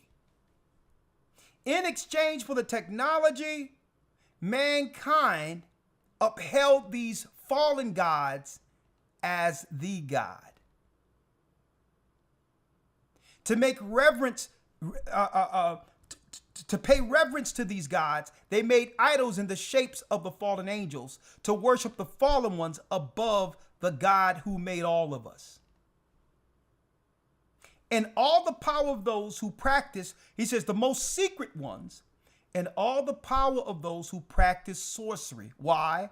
Because sorcery is a window into the darkness that allows the spirits in to direct the geniuses. Who are the geniuses? The geniuses are those, that's right, folks, who connect to genies. What is a genie? A genie is a jinn. What is a jinn? A jinn is a child of the fallen ones, Nephilim. See how it works? So the sorceries, whether it be voodoo, whether it be hoodoo, whether it be witchcraft, is to what? Is to receive knowledge from the dark window, they call it, or from the dark side, which that particular sorcerer or witch or warlock gains an advantage over an everyday person without the knowledge. See? And this is what makes men lords over people. By communicating. So when you see people like Bill Gates, when you see people like Elon Musk, when you see people with all this technology and understand, you have to understand their position under the priesthood. They're connected to what? The same spirits that gave the people the knowledge pre-flood. This technology they have isn't regular mankind technology. This is angel technology they're utilizing. It's sorcery. The most secret ones read, and all the power of those who practice sorcery, and the power of witchcraft, and the power of those who make molten images for the whole earth. And this is why, brothers and sisters, the Most High is allowing the attacks on Haiti, who practiced voodoo. Their president was a high Dylan. He was unapologetic about it. One of their presidents during the time of Bill Clinton, who's dealing high in the craft. As a matter of fact, Bill Clinton used to come to him because dude was higher on the totem pole when it comes to that type of magic. Clinton went to him. And now the Most High is saying, well, okay, you want to deal with your craft? You want to deal with your molten images? You got what? You got Dominican Republic, who deal with Santa Maria and all types of craft, worshiping the satanic virgin, who make molten images for the whole earth. This is why the Most High destroyed the earth, folks. Sounds familiar? This is why the earthquakes came. 7, let's read it. And how silver is produced from the dust of the earth, and how soft metal originates in the earth. For lead and tin are not produced from the earth like the first. It is a fountain that produces them, and an angel stands therein, and that angel is preeminent. And after that my grandfather Enoch took hold of me by my hand, and raised me up, and said unto me, Go, for I have asked the Lord of spirits as touching the commotions on the earth. And he said unto me, because of their unrighteousness, their judgment has been determined upon, and shall not be withheld by me forever. You see that? He says what? Because of their unrighteousness, their judgment has been determined already upon, and shall not be withheld by me forever. So he says, you're turning to the idols? Well, guess what? The idols and the gods you serve are not going to be able to protect you from the prophecy when the earth is judged.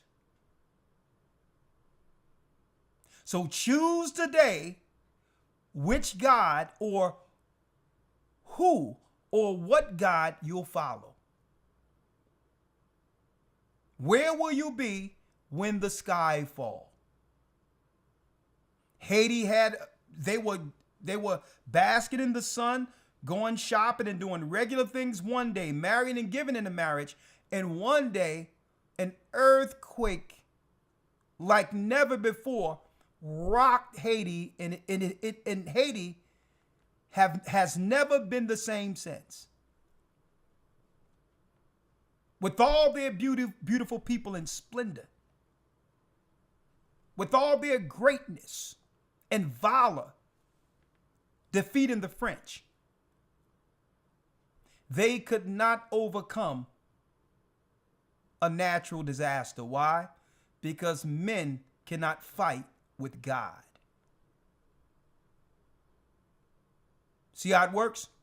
You sin, you go off as a government, as a people, and then the Most High allow what we see in the earth to bring the earthquakes. That's how it works. Okay? And then what happens? The banks, Esau can now benefit off of the chaos to consolidate power based on what? Based on the disaster. Well, the disaster is a result of sin. See? This is what gives Esau the advantage. If we sin, now Esau comes into play to benefit off of the sin. And then he takes everything based on what he's allowed to take, based on what the children of Israel do in the earth. That's how it works. And so why did the Most High destroy the earth during the time of Noah? Because of what? Let's read. Because of what, Elder? Because of the sorceries which they have searched out and learned. The earth and those who dwell therein, it shall be destroyed. Read. In these they have no place of repentance forever, because they have shown them what is hidden, and they are damned. But as for thee, my son, the Lord of spirits knows that thou art pure and guiltless of this reproach concerning the secrets. Concerning the secrets. He says there's no repentance for the fallen angels. These are the so-called aliens or the foreign life the government claim that they've been in communication with. Full disclosures when you come on Wednesday night for Decoding the Times, folks. Not those crazy movies that keeps you in a loop of nothing. They've always dealt with the fallen ones. The fallen ones give them the knowledge and technology to do what they're doing. Thank you, Amok. I really appreciate you, Amok. So he says, Noah, nah, these angels who taught you these things, there's no repentance for them. They will be bound until judgment. Now I'm going to show you what some of these foolish nations are going to do, folks, and show you how crazy out of their mind they are. They think that they can create earthquakes that can one day release their ancestors. This is how crazy these people are, folks. Their ancestors are the bound angels we read about in the book of Enoch.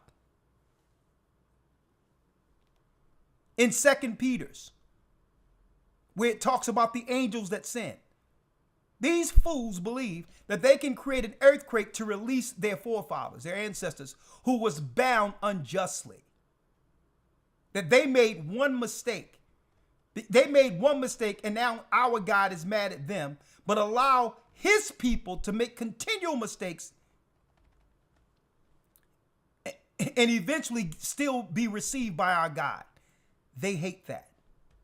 This is why the scientists and all these others, they're against our God. What type of God is this who, if the angels or Satan makes one mistake, he's not forgiven? This is their satanic, crazy, psychopathic logic. No, you're not man. You were made eternal. You have no business coming down here dealing with human affairs. There's a difference to why the Most High have grace on us. See? And that's what Enoch told him. Enoch like, listen, man, listen. Hey, nobody dying for your sins. You were up there with us. You were up there with us, and now you want to come down here and play with people. So because they can't get another opportunity, they are angry with our God and are seeking to turn the world against him. That's the true narrative. And these crazy politicians and these crazy people and NASA and all of this, they're thinking about opening up the earth to release their fathers. So if they got to destroy the earth to release Azazel, they will do so. That's why Christ have to come back and cut their time short, because we're dealing with what? A band of psychopaths. They're like, "Oh, we don't care about, they're thinking we don't care about the earth. We have Elon Musk and SpaceX. We want to get off this earth anyway." This is what we're up against, folks.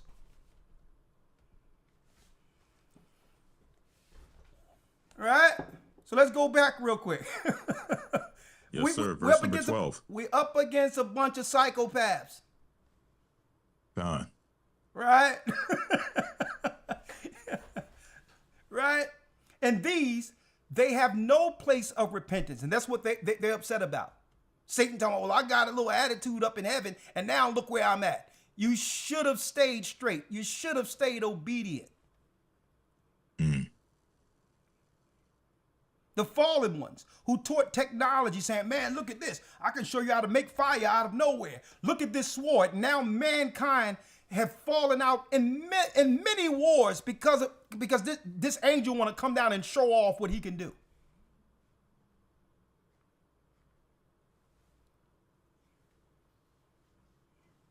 All these, they have no place for repentance. Speaking of the fallen angels. Read, because they, read it, Elder.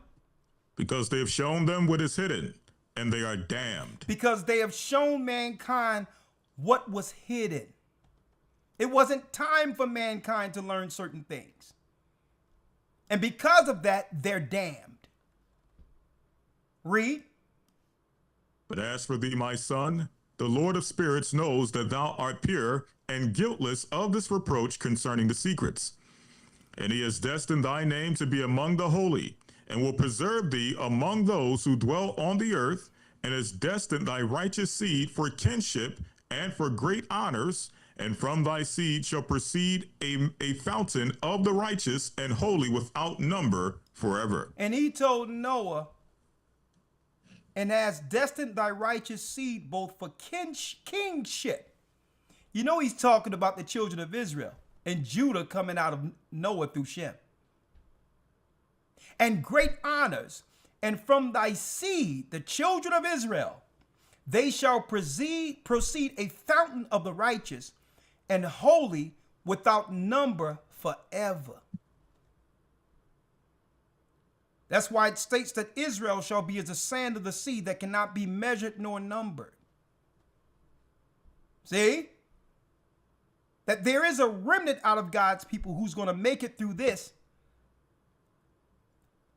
destruction, like Noah made it through that one. Now, all of a sudden, Elder Lawyer, what we have is East Indians popping up out of nowhere. Even Kamala, she came, she came, on the Hindu tip, all due respect.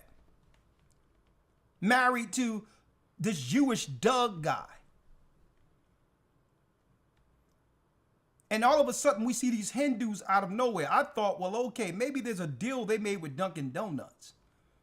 And so at one time, I didn't really pay much attention to it. I'm like, okay, maybe there's some secret deal between the government of India and America when it comes to some donut shops. Little did I know that they were bringing back the ancient Babylonians to spiritually war against us in the country, knowing that what? Our people are predominantly Christ believers. Little did I know that they were bringing in people so that they can what? Make a generation of citizens that will that they would use to spiritually extinguish our spiritual power here within the United States and or Europe or England and others. We thought they was just here, to put a few donuts together. That's how naive we are, not realizing when we're being circumvented through an ancient, folks, spiritual warfare. When they put up a people right next to you, folks, that's strategic. That's warfare. That's reconnaissance. See? I thought it was about getting my Joe in the morning. Hey, let me get a 1 sugar with an extra shot. That's what I thought. Right. Right? But then I go back to Dwarka. Ancient India, Dwarka, which is an Indian story of the same flood we read about in the Bible. Hold on to your hats right here. We go back to Dwarka. Folks, look at this. Underground right now, folks, they still have the ancient ruins of Dwarka underground, proving Noah's flood isn't just a Bible story. The gods they worship, the Hindus worships the ancient gods that were bound. This is where the whole concept of the flat earth comes from. They claim that a god went into the waters of Dwarka and put a dome over themselves for protection. That's your flat earth theory that people try to claim the Bible substantiates. And that has nothing to do with the Bible. It has everything to do with protecting their so-called God who escaped underwater. Huh? Oh yeah, y'all getting a little mini academy tonight. We're gonna be here in a couple of weeks. We're gonna be back, not the 5th, but the 12th. But hey, I might as well get a little in right now to bring it around full circle with what's going on in the earth when it comes to these earthquakes, to prepare for when the sky falls, folks. Look at this here. I'm gonna read it. Why are they bringing these Hindus over here now and giving them special attention, funds out of our minority funds, special protection when it comes to hate crimes to protect Hindus? What is it about these people that they need them so in America? Well, check this out, folks. What happened during the flood? Listen.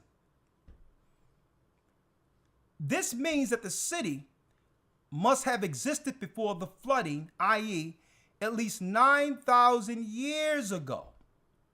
The explorations conducted in the Gulf of Cambay waters revealed sandstone walls, a grid of streets, some evidence of a seaport 70 feet underwater. The ruins have been proclaimed the remains of the legendary lost city of Dwarka, which according to the ancient Hindu texts was the dwelling place of the deity known as Krishna. Krishna is the East Indian folks' Satan.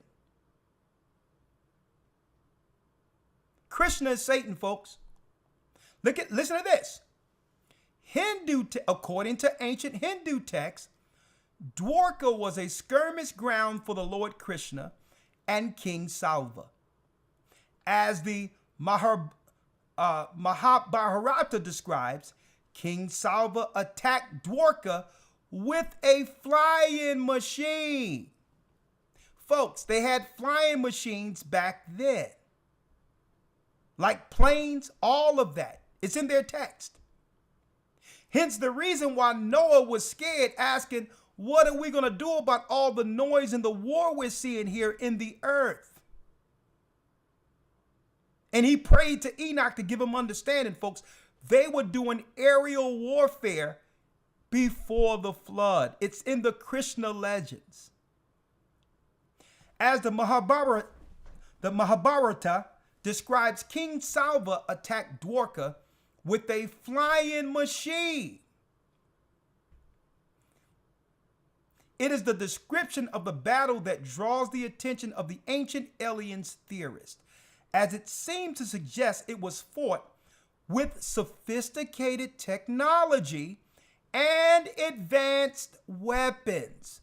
There's nothing new under the sun. When we see these airplanes flying and the attacks over in Iran and Iraq, folks, it's the same narrative, different time.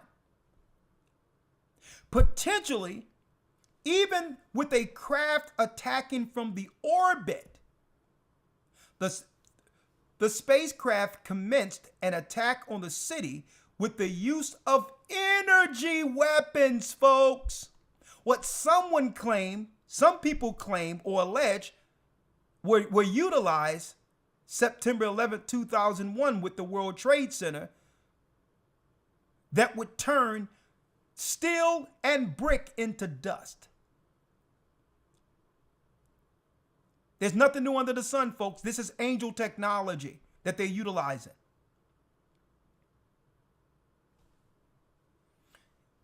As it seems to suggest it was fought with sophisticated technology and advanced weapons, potentially even with a craft attacking from the orbit.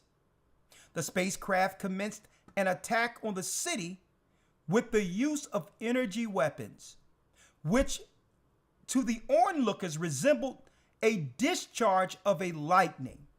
And it was so devastating that after the attack, most of the city lays in ruins. And folks, in the city of Dwarka underwater, you can find this image right here. Let me show you. You can find this underwater as proof of God's judgment even till this day. And now they have the same worshipers of Satan all up in our mix next to us to wage the final social cataclysm between God's people and who? The ancient Satan worshipers. These are their children. We're the people of Noah.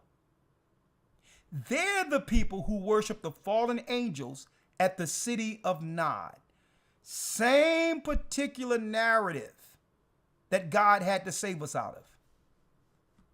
Huh? And when you read the book of Enoch, the 10th chapter and the 9th verse, I'm going to read it because it's here. And to Gabriel, saith the Most High, proceed against the bastards and the reprobates, and against the children of fornication, and destroy the children of fornication, speaking of the angels who came down and slept with women, and the children of the watchers from amongst men, and cause them to go forth. Send them one against the other, that they may destroy each other in battle. For length of days shall they not have. What is this? This is the mythological, what they call in myth, but it wasn't myth at all. The clash of the Titans. When all the nations who was once aligned against us was turned on each other, and they begin to war against one another like we see the nations doing now. All of the Gentile nations were quiet together in an alliance against us at first. Just like before the flood, the Most High have them now turning on each other.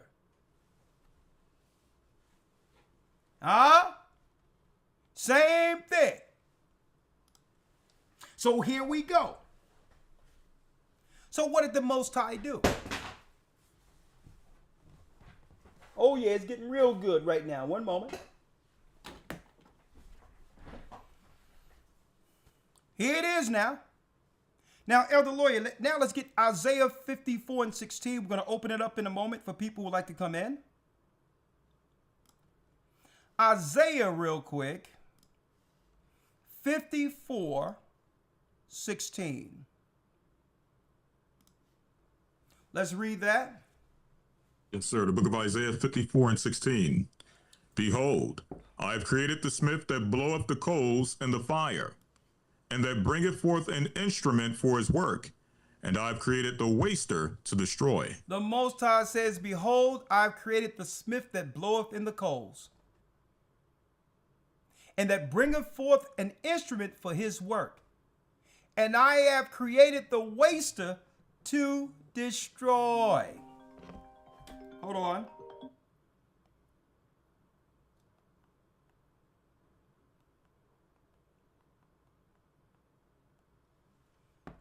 I have created the waster to destroy. So, brothers and sisters, this is our God who allowed them to have the knowledge in this earth to make the bomb. He allowed them to create the nuclear bomb because he knew that they would eventually use it on each other.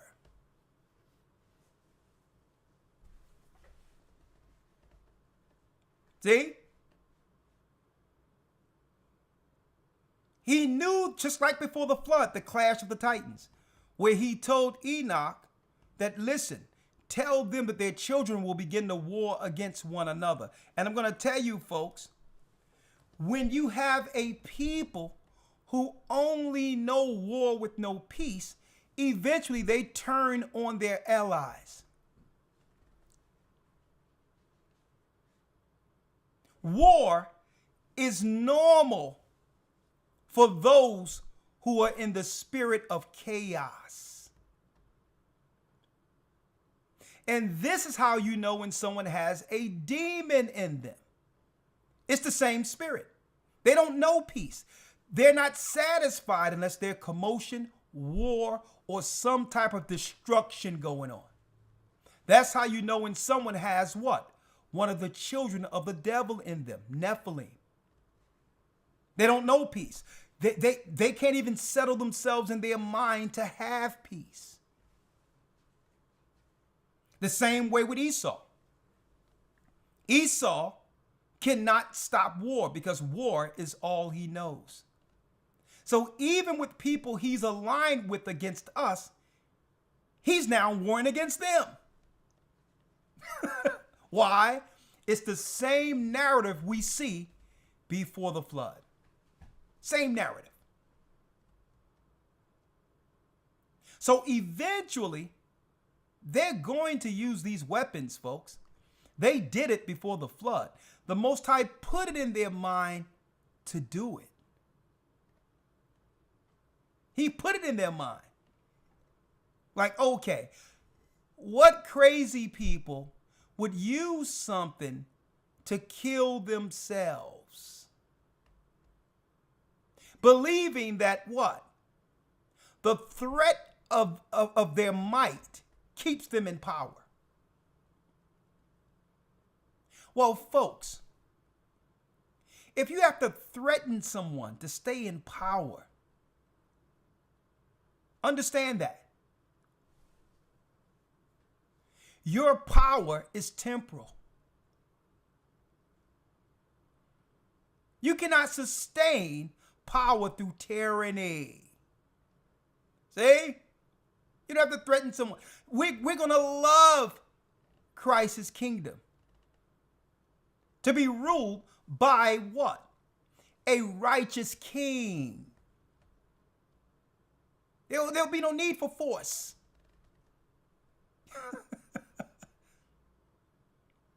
And that's what makes what? The empire of Esau a sham. Because they rule through threatening. So the Most High says, okay, I'm going to give them the weapon. And let's see if they're crazy enough to use it on one another. Right? And they will. Why? As in the days of Noah, then shall the coming of the Son of Man be. So they're folks, they are clearly, intentionally destroying the earth. Knowing that they have a short time, they must rake the earth and get all the resources out of it, set up the earth as a weapon, even if they destroy the people. Why? Because they're willing to fight, then it just give power back to Jacob. It says the Most High what? Let's read it. Yes, sir. The book of Isaiah 54 and 16. Come on. Behold, I have created the smith that bloweth the coals in the fire, and that bringeth forth an instrument for his work, and I've created the waster to destroy. And I've created the waster to destroy. But yet, so what about us? The same as it was for Noah. all the chaos was going on at the same time Noah was here. Now, he's like, what? There's a war breaking out. It's very rare or at all that people, preachers or whatever, discuss the political dynamics of what was going on during the time of Noah. Only thing we know is there were some bad people. People were sinning. There was some bad stuff. And the Most High flooded the earth. And Noah, his wife, 3 sons and their wives made it through the flood. That's it. That's the gist of it. No, it was way more nuanced than that, folks. What we're seeing in the earth right now, where even Noah was crying and all that, wondering how he was going to be saved through that. Same dynamic happened before the flood. That's right. And this is what we're going through at the end of our world in our time. Same exact thing. The only difference is the earth was one landmass, Pangea at that time. But now that same earth that's spread it into 7 continents are experiencing it all at once. Same thing though. Right? But let's see for us though, how do we make it through this, right? Let's go back to, if you will, Elder Lawyer, let's go back to Isaiah 17, 54 and 17. Verse 17. No weapon that is formed against thee shall prosper. Read that again. No weapon that is formed against thee shall prosper. Look at this, brothers and sisters. So you think the Most High would give them something that could destroy us?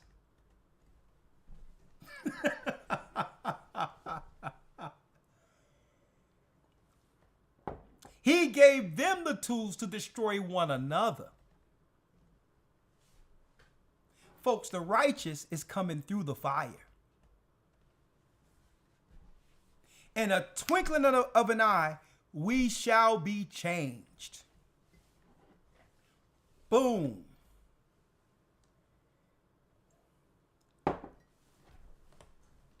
See? We're coming back with full power just like that. No weapon. This is to destroy them.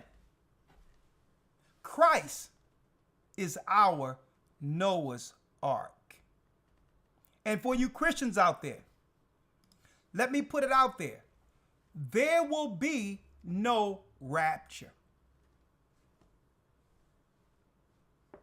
Forget about it. The rapture was a lie created by the Jesuits. Now, will there be a caught up when Christ returns? Yes. But there's no dispensation in between. Christ doesn't pick up the church and wait 7 years and come back and judge the earth. That's nowhere in Scripture. There will be no rapture. The caught up or the changing in the twinkling of the eyes at the last trump when Christ returns. And when Christ returns, there is no picking people up and coming back later. Dispensationalism is a lie that came under Christian Zionism, because in Christian Zionism, they have a dispensation that they claim where the people are restored back in Israel in 1948. That whole thing is a lie. Huh? No weapon formed against Jacob shall prosper.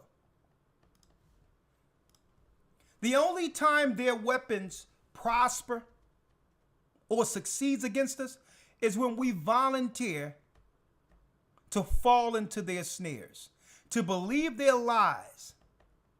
Oh yeah, your children want to go to school? Well, we want to make sure they're safe. So let's go give them a little something, something. So when they go to school, they'll be safe, right? You want to make sure they're safe. You don't know what's in that stuff that you got to deal with now listening to these people. When we've been learning and reading since time immemorial.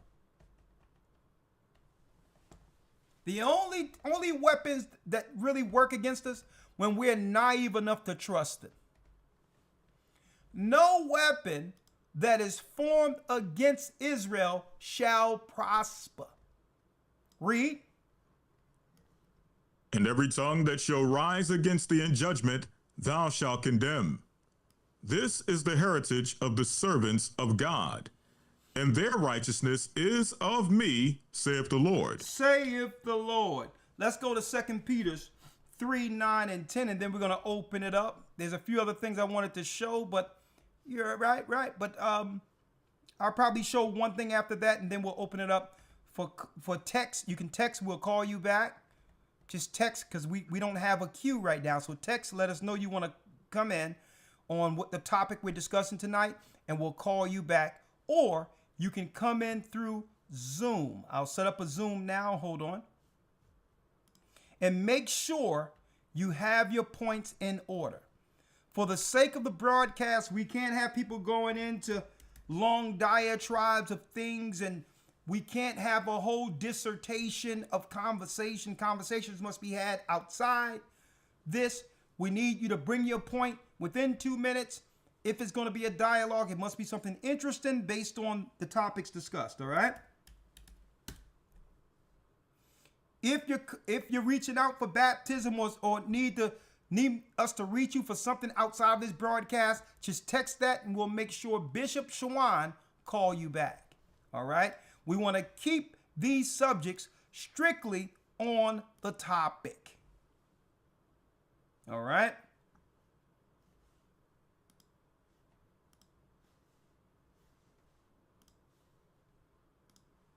All right, real quick, Elder Lawyer, if you will. Let's now go to 2 Peter's. 2 Peter's 3 and 9. Let me get it here. All right.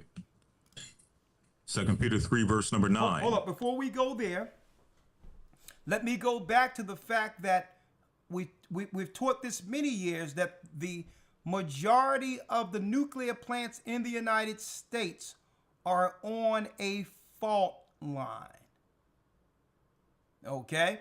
They're on a fault line. Right? So understand that. So when the bombs hit, and they will hit before the 10 horns, Europe consolidate full power. America will be broken down into three separate land masses surrounded by water. The coast of Florida, the majority of it will be underwater. The coast of California, on the coast, will be underwater. Okay?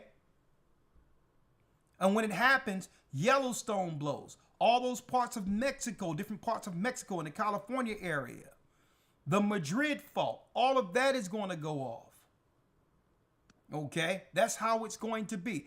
New York, which is really connected through bridges, will become separate islands again.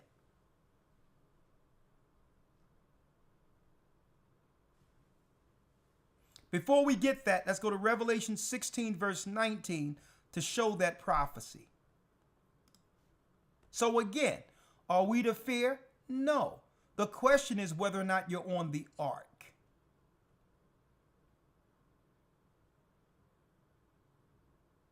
Because eventually these earthquakes we're seeing are going to lead to greater earthquakes like it was before the flood, to where what? No people can survive it.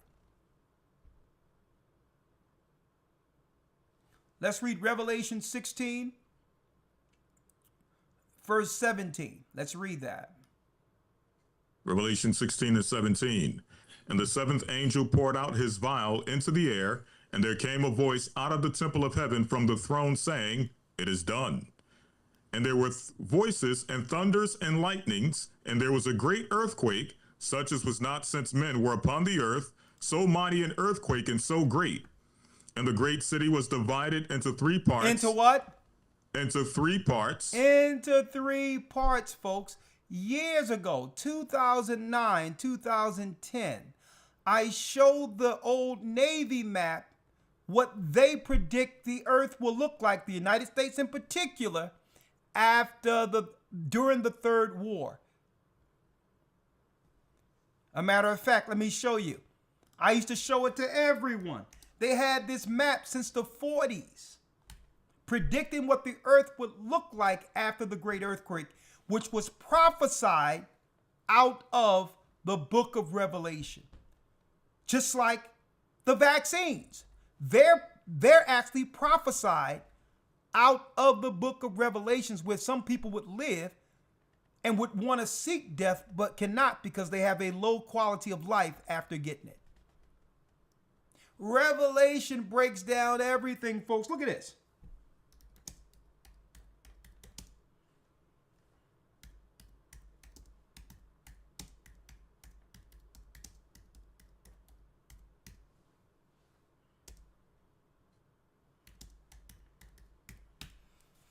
Let me show you all this. Look at this. You can't make this up. I showed this years ago. When YouTube didn't even allow live streams, I showed this.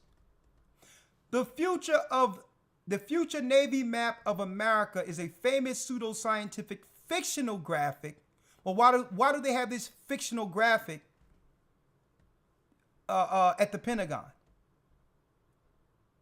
It depicts the United States divided into three main land masses due to catastrophic flooding and pole shifts. Look.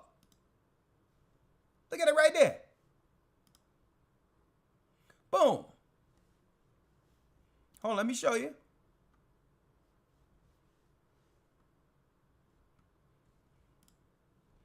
I'm going to save image right here. Save.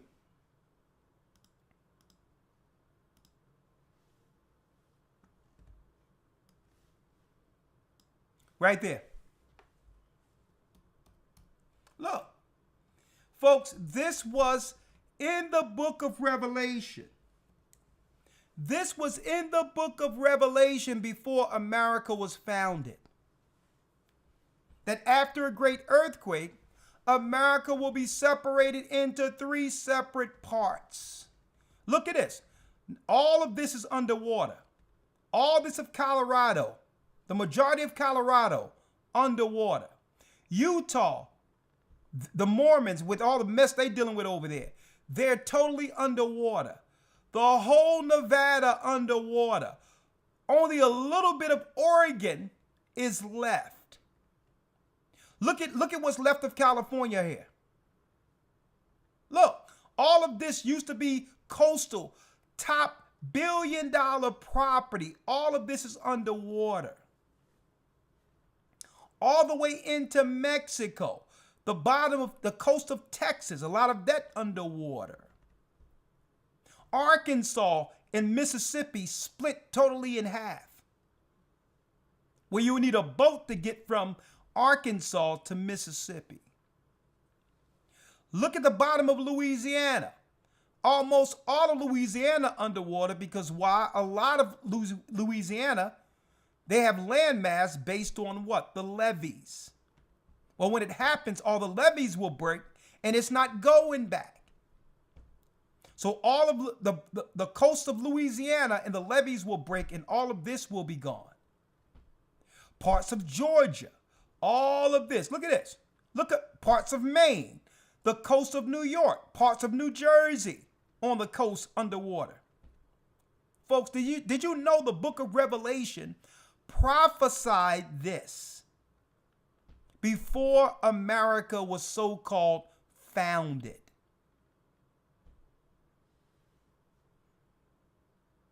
Don't tell me the Bible isn't the book above all books. This is how the 10 horns consolidate all power with no resistance. And the great city was divided into three parts. And what? Read on, Elder Lawyer. And the nations fell, and the cities of the nations fell. And great Babylon came in remembrance before God, to give unto her the cup of the wine of the fierceness of his wrath. Come on. And every island fled away, and the mountains were not found. And the mountains were not found. So all the islands on the coast and all that is going to fled away through tsunamis. But are we to fear? No, you see, look at Noah. Noah was a righteous man, and the Most High, and he sent Enoch and say, listen, don't worry about it. We got you. The angels are going to protect you. And there fell upon men a great hail out of heaven, every stone about the weight of a talent. And men blasphemed God because of the plague of the hail, for the plague thereof was exceeding great. And look at that. Instead of people coming back to the Almighty, we're gonna witness people condemning God for judging this wicked place. The people are going to be angry at God. Insane. Insane. But guess what? We have an ark. Let's go to 2 Peter's real quick. And again, don't let nobody try to scare you into financing their madness. Hey, I know a place. I got a plan. You can do that if you want. I've never seen one person who made a plan with someone else. I haven't seen one of these plans work out. Well, Elder, what we got to do? Where are we going to go? Hey, folks. Do you think we would be here in Babylon with you right now? If it was time right now, if we were supposed to be someplace else, with all the Most High have showed us. Now, there will come a time where we're going to have to start, dealing with being pilgrims. If we're persecuted in one city, we go into another city, but circumstances are going to guide us that way. Where you understand? So don't let nobody take, because I know it. They cut up our videos. They do this, they do that, and they have their own agendas involved. But I'm going to tell you, we're going to be fine. There will be a time where we're going to have to leave eventually for the last time. But believe me, you'll know when you'll know. Okay? You'll know when that time is. It's not right now. Don't panic. What we must do is to control what we can control according to getting our houses in order. That's what we can control so that the Holy Spirit can abide within our four walls. Where we are at peace with the Almighty concerning our place with Him. That's the focus right now. Because if we're not at peace with the Most High, and we're not getting guided like Noah and the righteous were from the heavens, it doesn't matter your location. You can be frustrated, miserable, fearful, and can get destroyed anywhere. See? Let's read it real quick, Elder. Yes, sir. Second Peter. 2 Peter, go ahead, Elder. Yes, sir. 2 Peter 3:8. 2 Peter 3, verse 8. Let's read it. But beloved, be not ignorant of this one thing, that one day with the Lord is 1,000 years, and 1,000 years is one day. Okay, hold on, Elder. I got it. 2 Peter 3, verse 8. Let's go. Yes, sir. But beloved, be not ignorant of this one thing, that one day is with the Lord is 1,000 years, and 1,000 years is one day. Read. The Lord is not slack concerning his promise, as some men count slackness, but is long-suffering to usward, not willing that any should perish, but that all should come to repentance.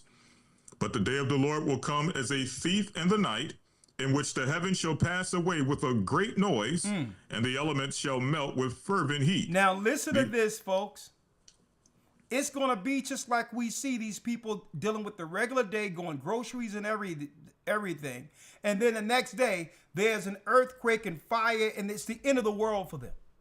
That's a thief in the night. Without warning, you have all these different countries dealing with the fallout with these earthquakes. The day before, everything was fine. And that's why Christ is saying here, Peter's letting us know, but the day of the Lord, we're living in the time of our Lord's coming, folks. All the signs are here. And he comes as a thief in the night, so there's no warning. When judgment is at the door, it just happens. Just like a thief in the night. In which what? In which the heavens shall pass away with a great noise, and the elements shall melt with fervent heat, the earth also and the works that are therein shall be burnt up. Seeing then that all these things shall be dissolved, what manner of persons ought ye to be in all holy conversation and godliness? So what type of people we are to be, knowing how close we are to Christ's return? Regardless of anything. Holy conversation. Our minds in the right place. Not operating with vengeance, bitterness, hatred. All the spirits that are outside what? The fruits of the Spirit. Looking what? Looking for and hasting unto the coming of the day of the Lord, wherein the heavens shall be, and wherein the heavens being on fire shall be dissolved, and the elements shall melt with fervent heat. Look at that. It's coming. Peter was showed it also. Nevertheless, we, according to his promise, look for new heavens and a new earth wherein dwelleth righteousness. Because we're looking forward to a better place that we don't have to complain about anymore anyway.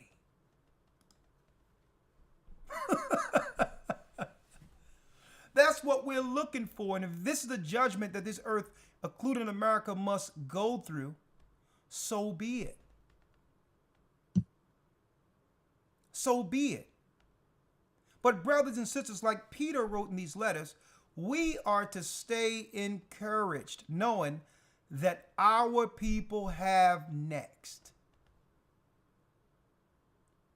Word to the wise.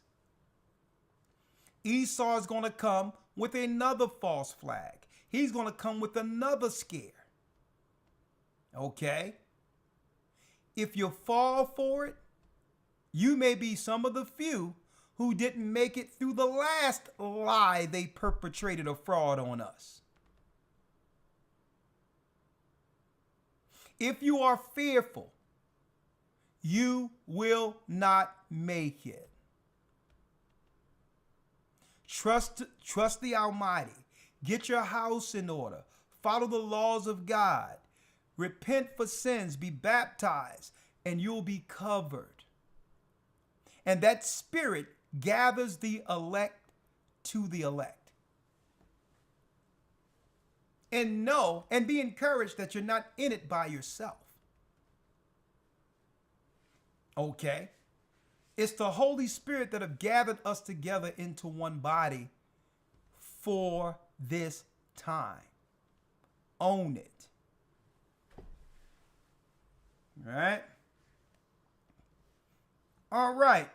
We'll be right back. Elder Lawyer, do me a favor real quick. Matter of fact, I can do it here. I can do it real here. We're going to open it up. You can text 445-888-2759.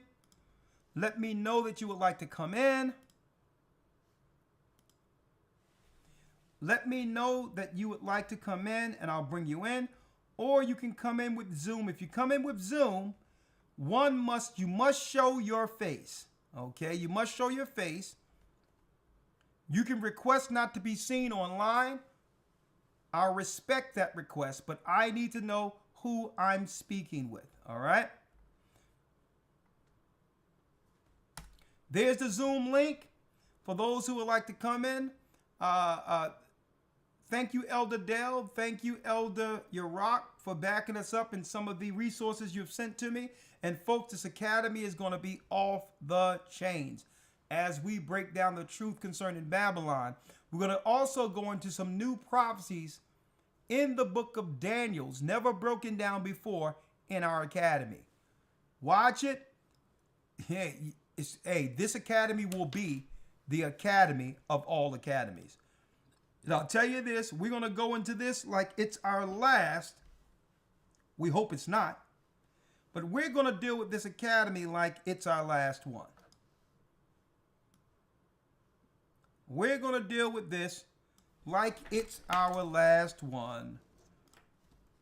Go to historytimes.org. We've extended the enrollment, being that we're going to move the academy to the 12th. So this Sunday, we're still going to open up enrollments, and we're going to come back the following Sunday for week 1. What we're going to be breaking down here is the seed and the serpent. Breaking down the political, the religious structure, the scientific structure, all of that, to bring into light that all of these governments are religious sectors within themselves. Every empire, every nation is has a part in the Babylonian religion. I don't care if you're China. I don't care if you're India. They're led by the Satanic Vatican. The Vatican worships Satan directly. Okay? All of them. America, when you look at the Republic, the Senate, the Republic, all of that is a priesthood. All of it. And we're going to break it down. The seed and the serpent, tracing the war between truth and deception from Eden to Revelation.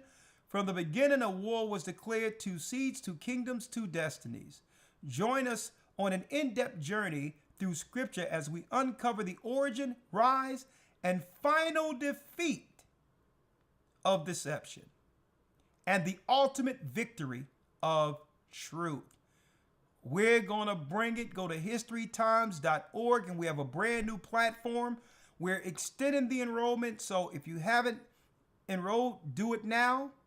Do it now, okay? We're going to bring it the 12th of July. We're going to extend the enrollment another week, and we're going to come in. And folks, if you haven't enrolled, please be a part of it, okay? Another thing is, there's a gift given to many for the Jersey body that will allow the majority, if not all, of the Jersey body to come into the academy without payment. Okay? Someone is sponsoring a lot of people in New Jersey, and I'm going to leave it there, and you're going to hear about that soon. So, all praises be to the Most High. Go to historytimes.org to enroll. We extend this to what? July 12th begins week 1 of your Hebrew Bible Academy. We want to see you there. We'll be right back. Text if you would like to come on through the phone, or you can type in your question through a text, 445-888-2759. You can text it. If you have a question there, you can do it that way, or you can say, I would like to speak on this particular topic tonight, and we'll call you back at the respective phone number left, all right? Hold tight. Brothers and sisters, we'll be right back. Get on Crisis Ark. 1 second. The Bible. Is it hard to understand? When it comes to reading the Bible, the first thing that comes to mind is the fact that this is the Word of God. The seals have been broken, and the truth is here. And when we go throughout the scriptures, when we go throughout extra biblical records, we find that the language that God employed, that He used to create the heavens and the earth, was the Hebrew language. Christ said, I came for the lost sheep of the house of Israel. But yet no one, no religious leader, no religious church out there anywhere can now identify the 12 tribes of Israel. Can we? God is quite simple, but it seems as if man makes understanding him hard. What are those mysteries? The truth of your book and the truth will make you free. The Hebrew and Bible Academy, you're invited.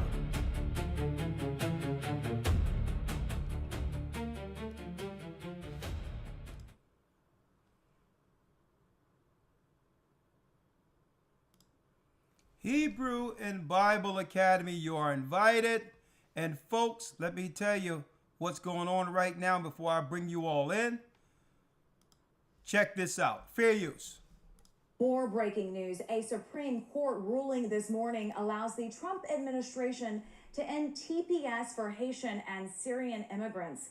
About 350,000 Haitians and 6,000 Syrians could now... Now listen to this crock of stuff. You know, they just threw Syrians in there so that no one can claim that this is a racist attack against God's people. Why are you even speaking about 6,000 Syrians? And I don't even believe they're going to stress the Syrians like that. Look at the disparity. If there's 350,000 Haitians in comparison to 6,000 Syrians, who do you think they're focused on first?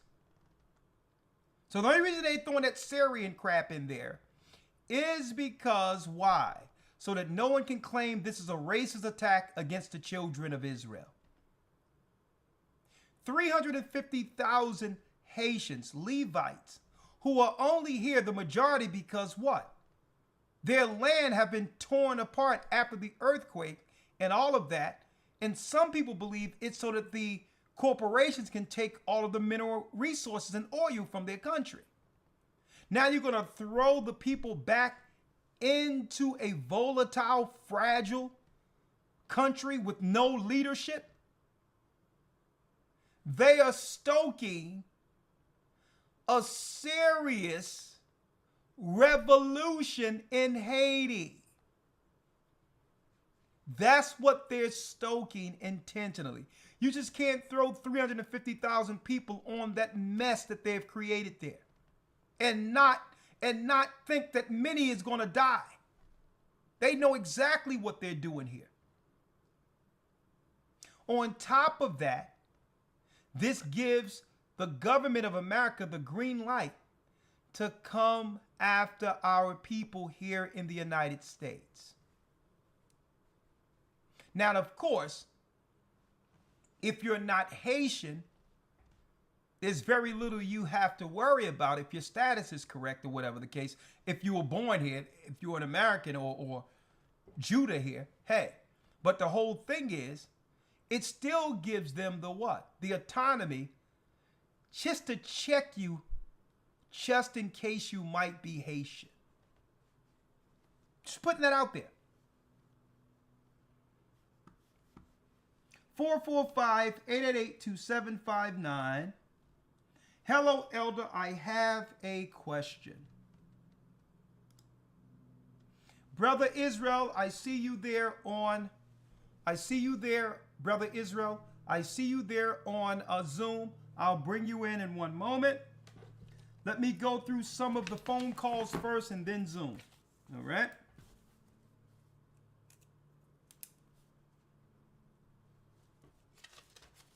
The phone calls, then Zoom. 407, I'm bringing you in now.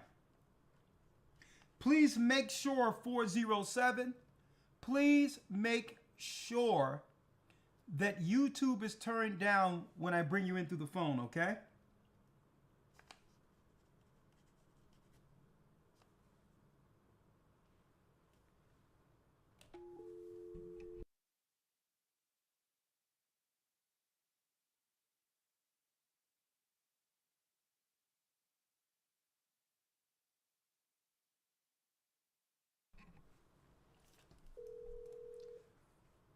Deacon Aria, I'm going to bring you in a couple of moments, in a minute.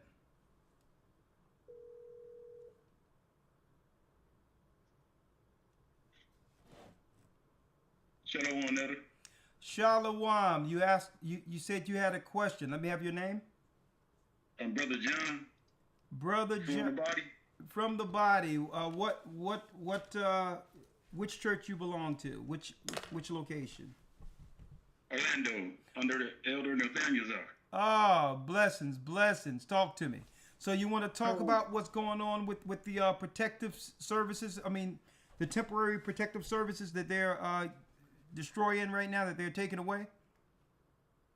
No, I had another different question, though, that I was going to ask you about the Atlantic City under the water. I was asking you, was there still the fallen still living underneath the water? Oh, you're talking about what happened in Dwarka? Yes, sir. No, they came to land. That's where they get the legend of Dagon, the fish god. Okay. That's where they get the legend of Dagon, who survived through the water. So they call him the fish god because he survived, but it's really Satan. Okay. Yeah. Because I was wondering, all the Aquaman movies and stuff like that, yeah, showing the true nature of how they were, running underneath the water and stuff like that. So I'll say that. I was asking that question. Yeah, and Aquaman is really Poseidon, the water god. So they just sensationalize them through cartoons and all these others. But it goes back to ancient gods and goddesses. Okay, calm. All right? Yes, sir. All right, my brother. Bless you. Shalom, fellas. Shalom. Okay. We got 617. Someone says, I would like to talk about the techno-genocide. I see you all also, Deacon Aria. I'm going to bring you in soon. I hope that's the brother from Las Vegas because I have some work for him soon. I got some work for you, young man. So I hope you're the young man who's been in this truth for a while because we have to spread the gospel and you're going to be a key man in this. Let's see.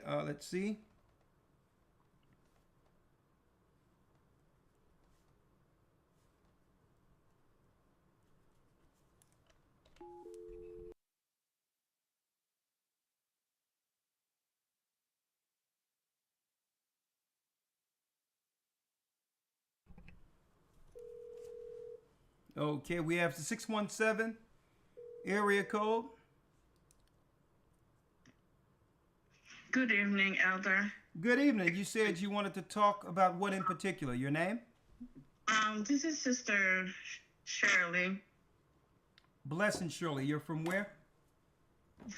Boston, Massachusetts. Blessing, sister. I think I met you. Was that you and your sister in Boston that time? Just myself. We spoke last week. Okay, the floor is yours. I just wanted to touch base about techno-genocide, which I know a lot of people are not talking about that right now. It's not really a topic of discussion. This is where I like to kind of touch base on that because of my targeting and everything that I've been experiencing through these technologies. Elder, you're well aware, about the technologies that's being used, directed energy weapons, but I am the one living it. I understand. And yes. Well, sister, I told you that I was going to get with you after speaking to Beltran one-on-one to see if he can help you with examining where these particular devices are and what help he can do with that, right? Are you still, but you have to wait for that because I have to talk to him about it. But I'll give you a minute or two, tell the people what you would need them to hear. Okay. With this technology that I'm actually being targeted, it's directed energy weapon. Everything is under the skin and there's no entry point with this weapon. There's no exit wound whatsoever. That's why it's hard for people to believe. People like me, when, we're trying to explain to family members what's going on, they'll rather think that we are crazy. Instead of trying to listen into exactly our suffering, what we're going through on a day-to-day basis. Well, let me tell you this because I have to go because I have to deal with. I'm not dismissing you, but I've heard what you had to say and I got some people on it. But this is what I can say. I did go to the site that you went to where the woman is raising money to take some legal case, this Spanish sister, to the government to get help, right? Now, in all due respect, did you give money towards that? No. Okay. No. Okay, that's good. Nothing, not at all. That's good because I seen that page, and boy, what a grift she's on. So, I understand what you're saying, and I know that through MK Ultra and others, that many of our people have been experimented on. So, I'm not going to dismiss that in of itself. But the page you showed me was this sister, this Spanish sister on a grift. All right, but just hold tight. I'm going to make sure I reach out to you with Beltran so that you can, because that's out of my wheelhouse. He has the technology to be able to scan and the doctors that can help get stuff out of you if that's the case. But I'll introduce you to him, and then hopefully you can get this thing out of you if they have experimented. The sisters, for those who don't know, the sister said that under certain circumstances while she was under surgery, that they planted something in her, some foreign devices that she can feel in her body based on where the surgeries was. And through that, she said that she's getting attacked through certain weapons or whatever that gives her pain based on these devices. Now, I did do the research, sister, and there are cases like this where people have been experimented on. So I'm not dismissing you, and I sympathize. I have empathy for what you're dealing with.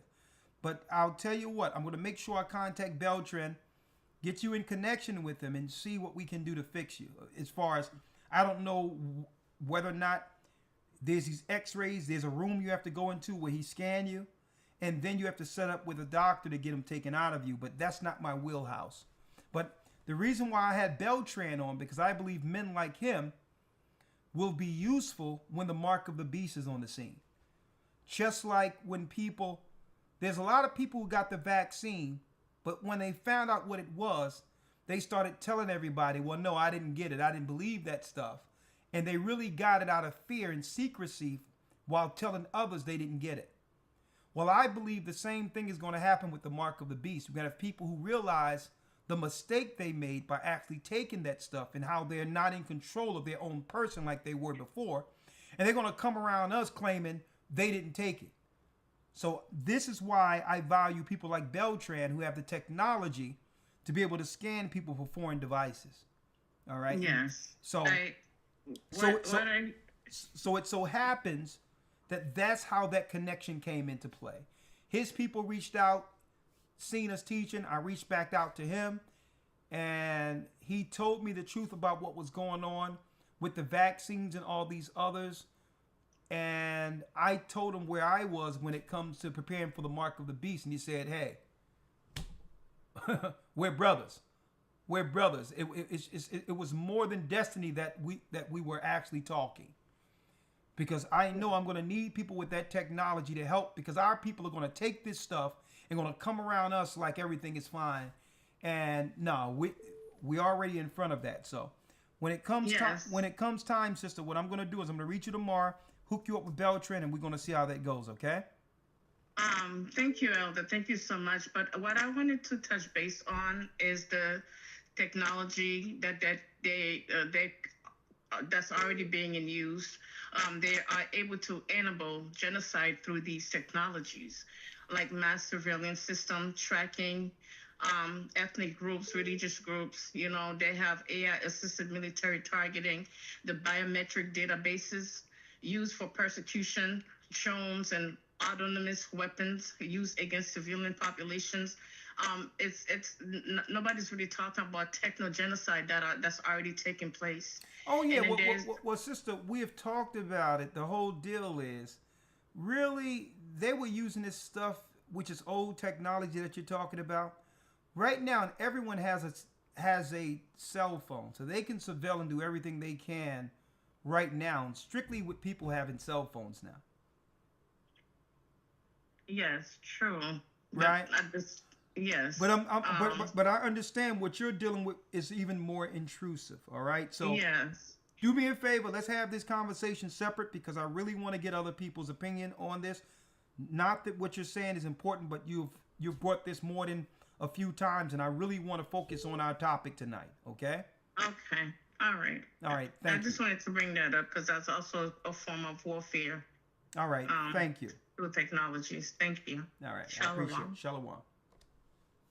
All right. 662. I'll bring you in one moment, but first let me bring in Brother Israel on Zoom, and after him, Deacon Ariah. Yes, sir. 662. I need you to hold on 1 second, okay? If you can mute. Yes, sir. Yes, sir. Okay. Brother Israel, how are you?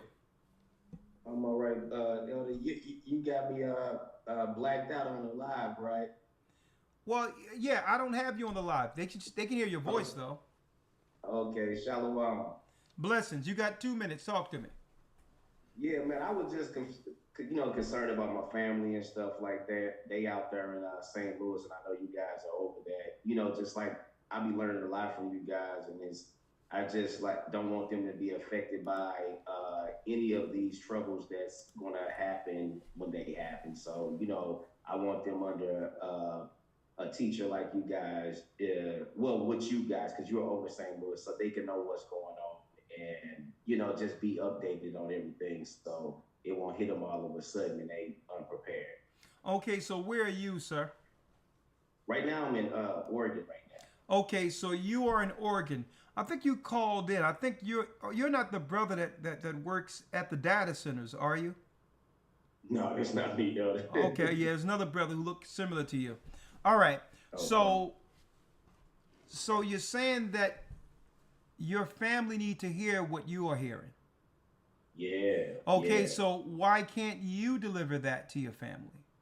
I mean, I could tell them, but I would just need the information from you, if it was somebody I need to email or call, so it can be a direct connection, and also know where the church is. Okay, well do this. Send an email to goccSouth@yahoo.com. goccSouth@yahoo.com. Elder Lawyer will convey your information to Bishop Shawan, and he'll reach out to you and your family to connect with our St. Louis body. Okay, cool. Is that good? Easy. Thanks, man. That's simple. Yeah, cool. goccSouth@yahoo.com. All right, thank you, Elder. Shalom. Shalom. All right, you can let yourself out. We're going to bring in my brother. Oh, yeah, that's my brother from another mother. Deacon Ariah. Shalom. How long have you been in this, young man? Oh, yes. One second, Elder. Let me stop the background. It's playing. My apologies here. No, you're looking good. You're fine. Okay, great. Hey, Shalom, Elder. Man, so your question, how long have I been with this? Ever since I got out the military, sir, and I discovered you guys through one of the brothers out here. So we talking 2009. 2009.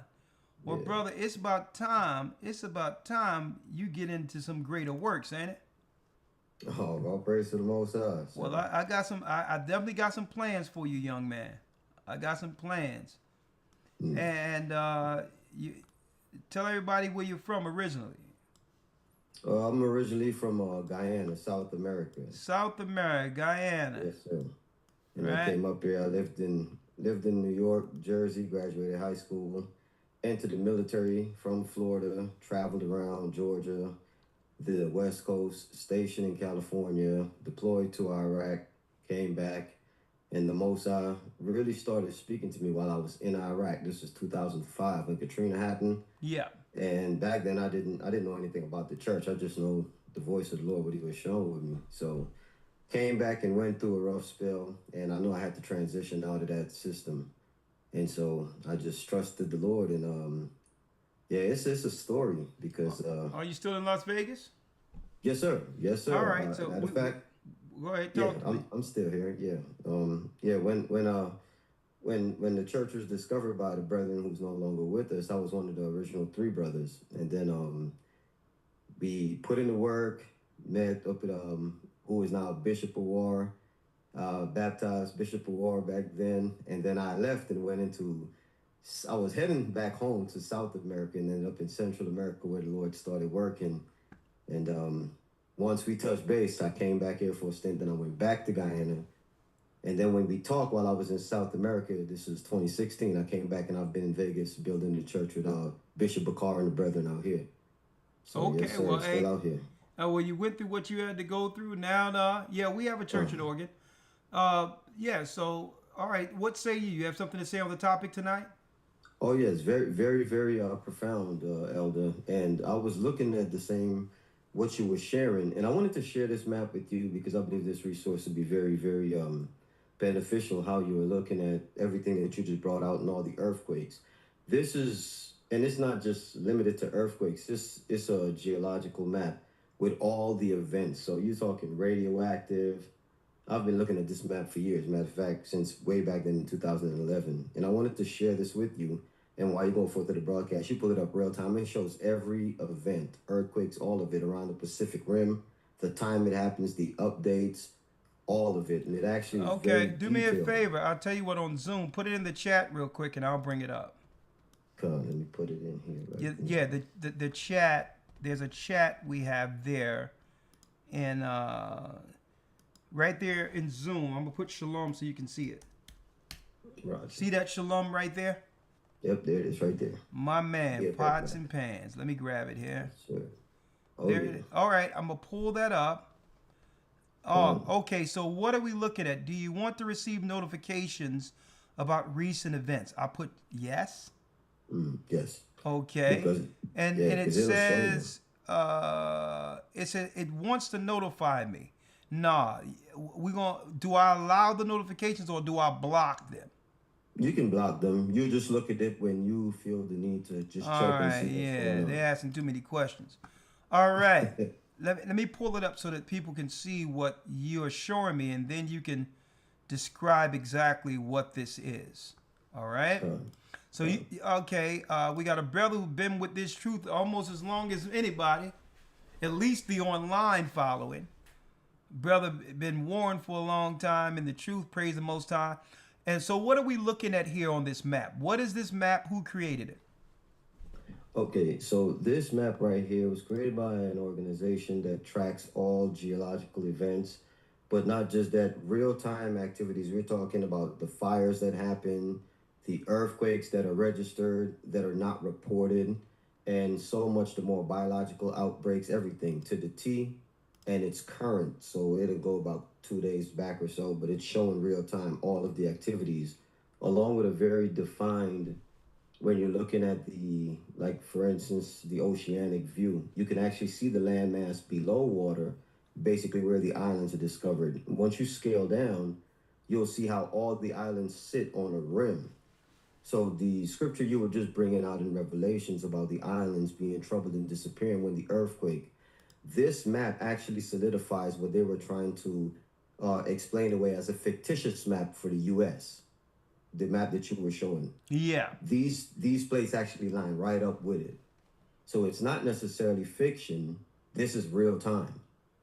So it's happening. Actually, Yes, it's sir. happening through the earthquakes. Yes, sir. And like when you look at the earthquakes, the emblem for the earthquakes, when you click on them, if you were to just scale like your Pacific side, you will see all around the Pacific Rim, Elder, there's multiple earthquakes, chain link all around. You start down from the coast of like Argentina, all the way up, the ones that happen in Venezuela, go around through Mexico, all the way up. In up the coast of Africa, the all of West. there, Angola. Yeah. So it's happening all over the place right now. Multiple. Very interesting. So you know what I'm gonna do? I'm gonna be looking in. Matter of fact, I'm gonna save this right now, and I'm gonna be looking into this all night. I may cover this Friday actually. Hold on, because I mean, listen, y'all brothers be on point. I'm gonna tell you the body, even people out there. Y'all be sending me some stuff that falls right in the prophecy. So I'm gonna be looking at this. So what say you now?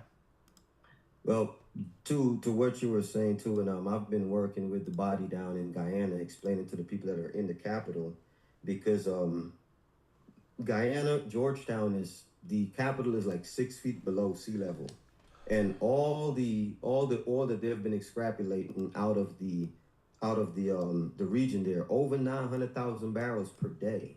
Now, this is the landmass that Guyana and Venezuela were fighting over and have been fighting over for the longest. And so what is happening is that the effect that is rippling into that area, specifically of Venezuela, is a direct impact on what's been going on off the shores of Guyana. And when it was discovered, back in 2015 in recent time, because they knew Guyana had oil a long time, but the people there wouldn't let them get access, so they put an East Indian that actually gave them access. Because prior to this president that they have now, it was a brother in charge. And when they wanted to build the base in our town, he said no. When they wanted the oil, he said no. So they rigged the election and took him out through the courts.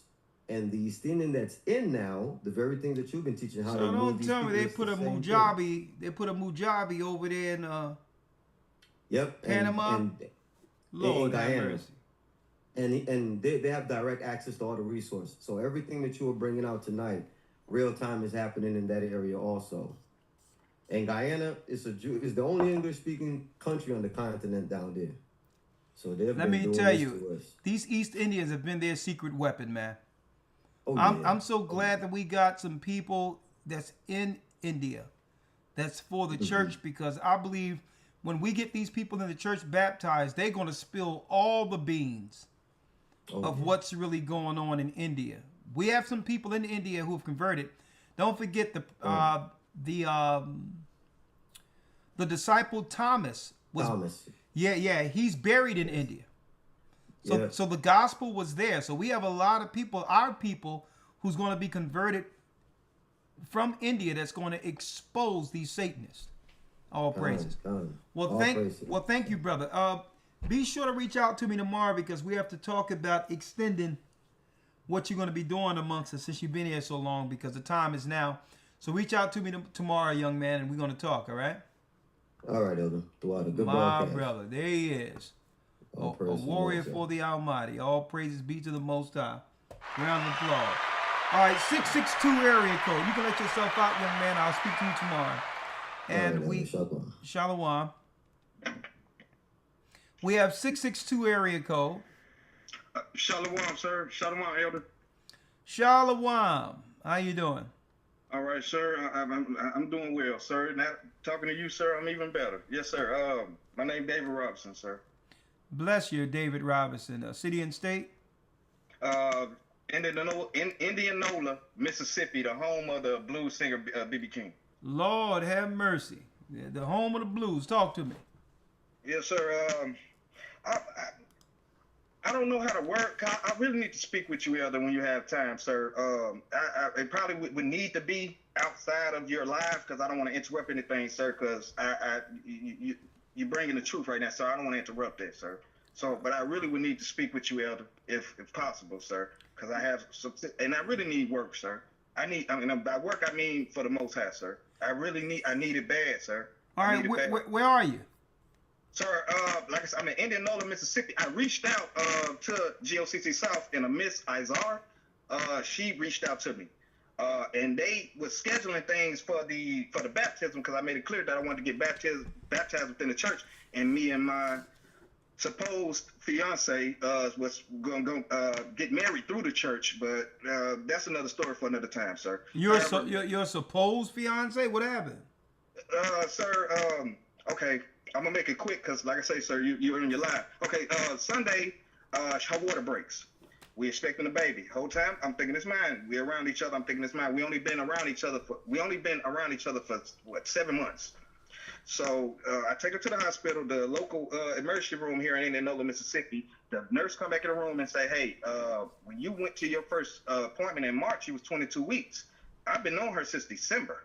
So, that, and she just looked at me, I looked at her, and I'm like, hey, the math ain't mathing, but I didn't try to shame her or anything. I tried to keep it to where I didn't want her to feel like I was just finna, just really get mad and be angry with her. So I just kept everything cordial. I was like, hey, we'll talk about this later. You got to go through this labor. because they said she's finna have the baby today. Now her expected date was supposed to be September the 11th. So she said, you're finna have this baby today. So, you know, I just startled. Your phone is really going through some changes. I apologize, sir. Someone called me on FaceTime, so I apologize. The child is not mine, sir, and that really that messed up that day as well as today. I still have it on my mind. She's still at the hospital currently, around the corner from my home here in Indianola, Mississippi. Man, I'm so sorry. So she tried to put a baby on you.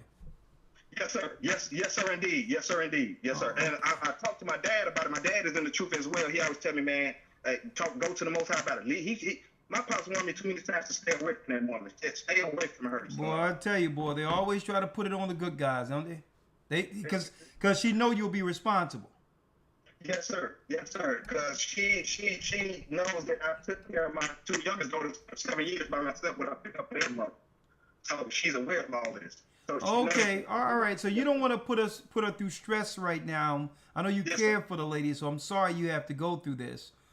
How long have you known her for? It'll make 7 months.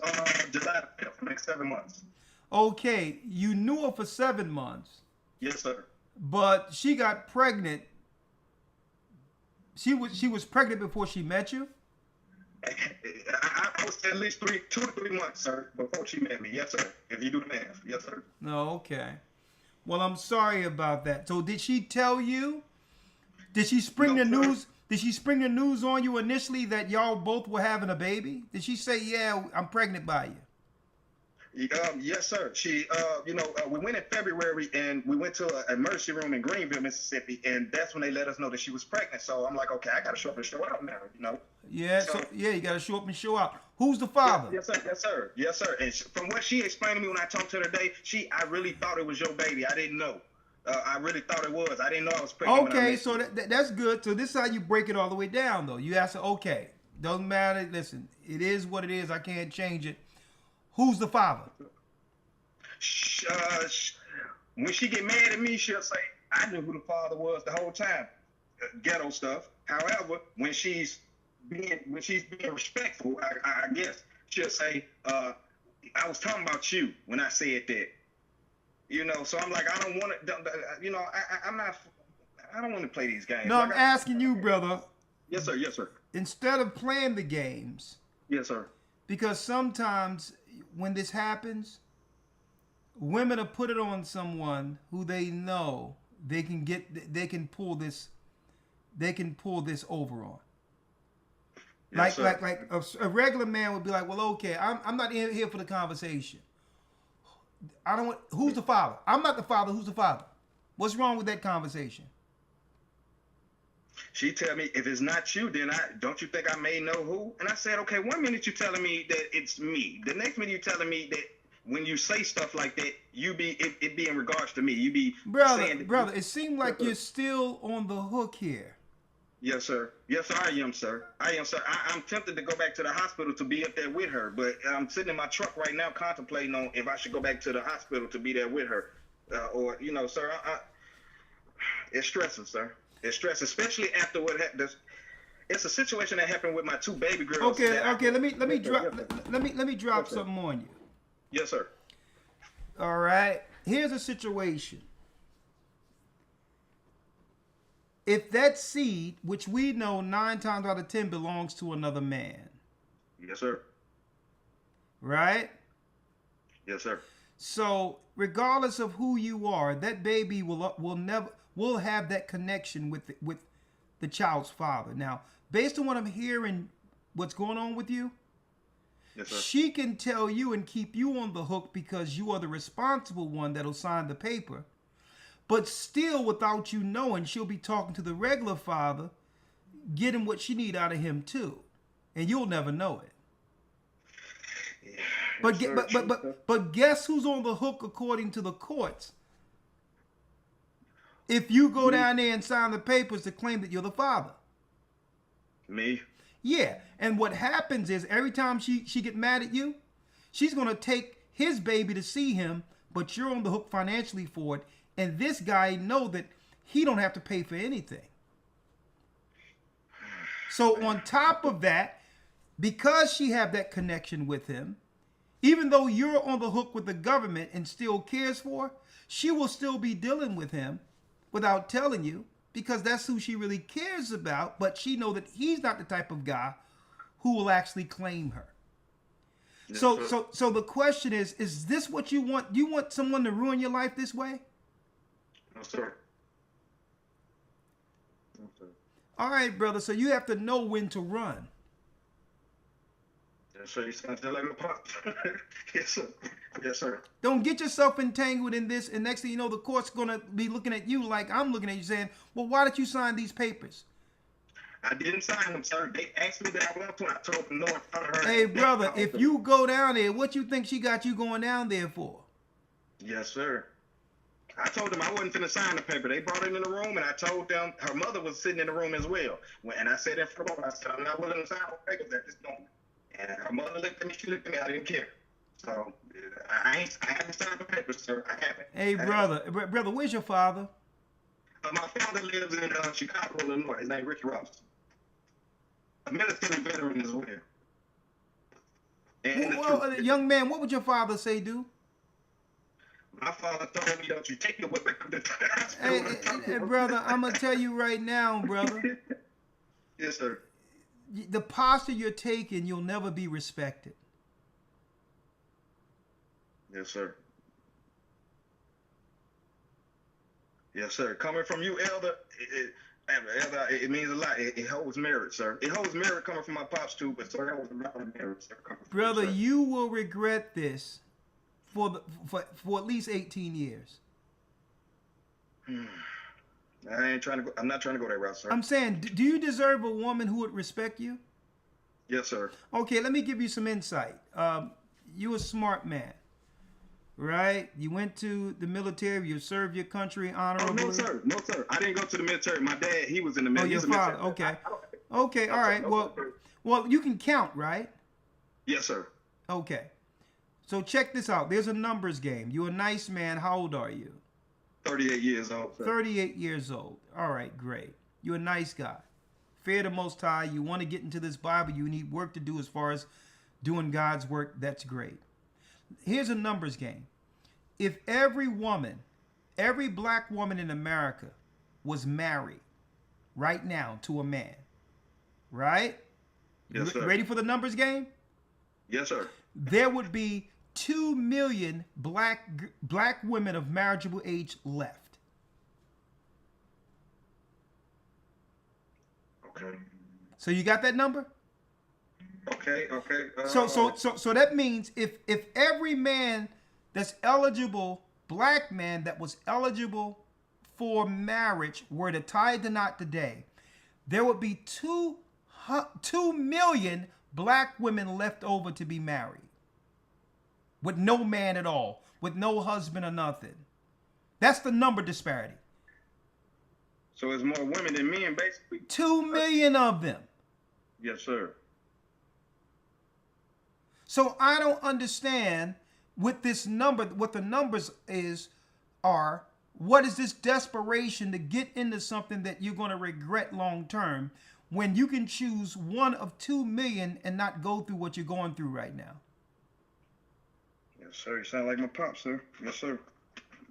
So if you fall into this pit of total frustration that will take up the high earning years of your life, because you don't really start earning well until you're after 40. So now you're gonna have upward mobility with more knowledge. The best that you have to offer will happen after 40. And you're gonna give that to someone who've done this? No, sir. Okay, brother, you're gonna have to tighten up. All right. So that's it on that. That's my may the Lord bless his soul. That's my Kevin Samuels moment for tonight. All right. A good question as well. Let me ask. Is this? Lloyd, let me bring you in. I'm gonna call him back because question. I think he disappeared. Hold on. I want him to hear you, Elder. Hold on. Yeah, I just wanted to ask him, was the sister, I know he's seeking to be with the church. Was the sister also seeking to be with the church? Oh, that's a whole nother hold up. Oh Lord, you bringing it in now. Hold on. Let me bring Elder Lawyer in. Lord have mercy. It's about to get Yes, sir. Hold on. Elder, sir. Hold on. Elder Lawyer want to speak to you. All right. Yes, sir. All right. Hold on. Here it is. No, I just had a quick question. No. Brother, Elder Lawyer, let me switch your settings real quick so he can hear you. Yes, sir. All right. Let's see. Devices. Here it is, young man. Elder Lawyer is around your age too. He's aged in wisdom, but he's about your age. He's gonna help you out here. Yes, sir. Let me see here. Studio display. Go ahead, Elder Lawyer. Yes, sir. Let me get your name again, brother. Danny Robinson, sir. Shalom, Elder Lawyer, sir. Shalom, sir. Yes, sir. Danny Robinson. Shalom. So again, I'm sorry to hear your situation. I know you were asking or seeking to be with the church and to be baptized. My question is, was she also seeking to be baptized with the church? Was she also seeking to be a part of the church? Yes, sir. She was. I don't know if she no longer still is, but yes, sir. She was the fiance that I was saying that we wanted to get married together when I reached out to. Lord, yes, sir. Lord, the plot thickens. Hold on, Elder Lawyer. Yeah. Okay, Lord, have mercy. Let me put the top on his water here. All right, young man. So did she introduce you to this? No, sir. I've been in church since 2010. My godbrother, A.B. Alabama from Greenville, Mississippi. Brother, what's going on with this phone you got? She steady calling me, sir. She's FaceTiming me and steady calling me, so that's kind of interrupting our connection. She steady FaceTiming me on Facebook and stuff. She expected me to come back. Boy, I'm gonna tell you, I bet you. Listen. The spirit on that other side got that thing, that finger. She getting blisters on her finger trying to get through because there's another spirit pulling on this side. She's calling back now, sir. I knew something was going on with you. You got static coming in. She's on the other side, and you know, with some other spirits operating, and you on this side. And I'm telling you, save your soul. Okay. Yes, sir. Yes, sir. That's why, sir. I need some work, sir. I need work. Hey, brother. I need it bad, sir. I'm gonna tell you. I'm gonna pray with you, brother. But brother, right now, you are the main focus. You are the main focus of her whole existence right now, because this is the one that had to be on the hook. There's not too many men is gonna still be in this conversation, and you're still there. Yes, sir. Yes, sir. Hey, brother, she gonna get you down there, ain't she? Tell the truth. Tell the truth. Elder, yes, sir. Yes, sir. I can't lie, sir. Yes, sir. That's why I need this intervention right now, sir. I need this intervention right now, sir. My dad told me, he said, when you get off the phone with me, he said, when I say you sound just like my pop, he said, everything I just said to you, when I get off the phone with you, you gonna do what you want to do. You still gonna go to that hospital. You gonna go there, ain't you? I did, sir. And brother, I'm gonna tell you.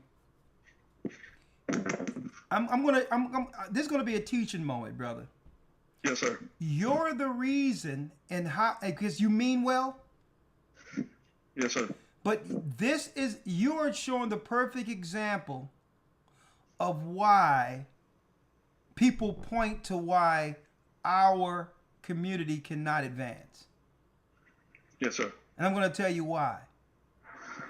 Because there's no consequences for these types of scenarios when it happens. Men buckle and not stand as leaders and stand on morals. It's like this, brother. If you do this, she ain't going to never respect you. Yes, sir. I'm going to tell you. Listen.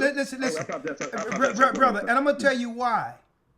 If this was different because I've seen it coming up where women were pregnant and got with the guy who always wanted to get with them. And she told him outright, you know I'm carrying someone else's baby, but he ain't in my life. But if you're willing to step in and be a father for this child, we're in it together. I've seen that happen. And you know what? I can respect a woman like that because at least she told the truth from the beginning. Me too, sir. Me too. I can respect a woman like that too as well. Yes, sir. Yeah. So if she would have came like that, it seems like you would have been there for her anyway and say, well, don't worry about it. I'm going to take care of this baby, but here are the rules that comes with all of this, right? You would have been able to set the tone as a leader, accepting something that's having grace on her. So when now she's indebted as a helpmeet to understand that not many men would do what you're doing. But she came with deceit. She didn't come honest to you. And if she can't come honest about this, what makes it where she need to be honest about anything else, brother? You're about to be dealing with a situation where she's dabbling on both ends with you and another man she's threatening without you knowing to get money from. And then ever so often, don't forget, if that man gave her a child, if that man get next to that woman in your absence, guess what? That's his woman. Yes, sir. Understood. Yes, sir. So brother, what you'll accept right now, don't try to come back later and claim that something is wrong with this woman. She treated me wrong. She slighted me. Anything you get from this, if you go back, is what you deserve. It's what you took on. Yes, sir. All right. So if you're gonna go there, and guess what? And this is why a lot of women don't have to change, because they can do certain things out there, and there's always somebody like you willing to pick up the pieces and get disrespected for it. Yes, sir. I understand what you're saying, Elder. So, hey, you can go there if you want, but understand long term, she's just having somebody that can take care of that baby until she's on her feet and healthy enough to get with a person that she actually respects. And right now, it doesn't seem like she's by herself. It seems like you being tag team. Seems like she got a mother on board with this too. Yes, sir. Yes, sir. Yes, sir. Yes, sir. Yeah, she does. She does, sir.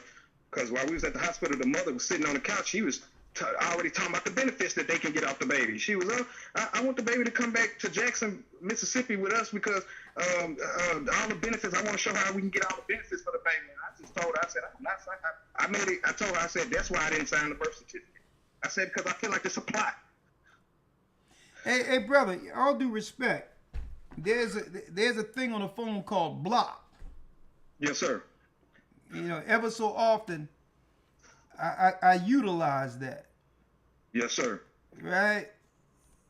It's, you know. Yes, sir. Yes, sir. Okay, let me ask you. What do you want? I want to get close to the Most High first, and then I want my wife and children. We can get married in the truth, and do work for the Most High. I'm going to tell you what brothers like you do.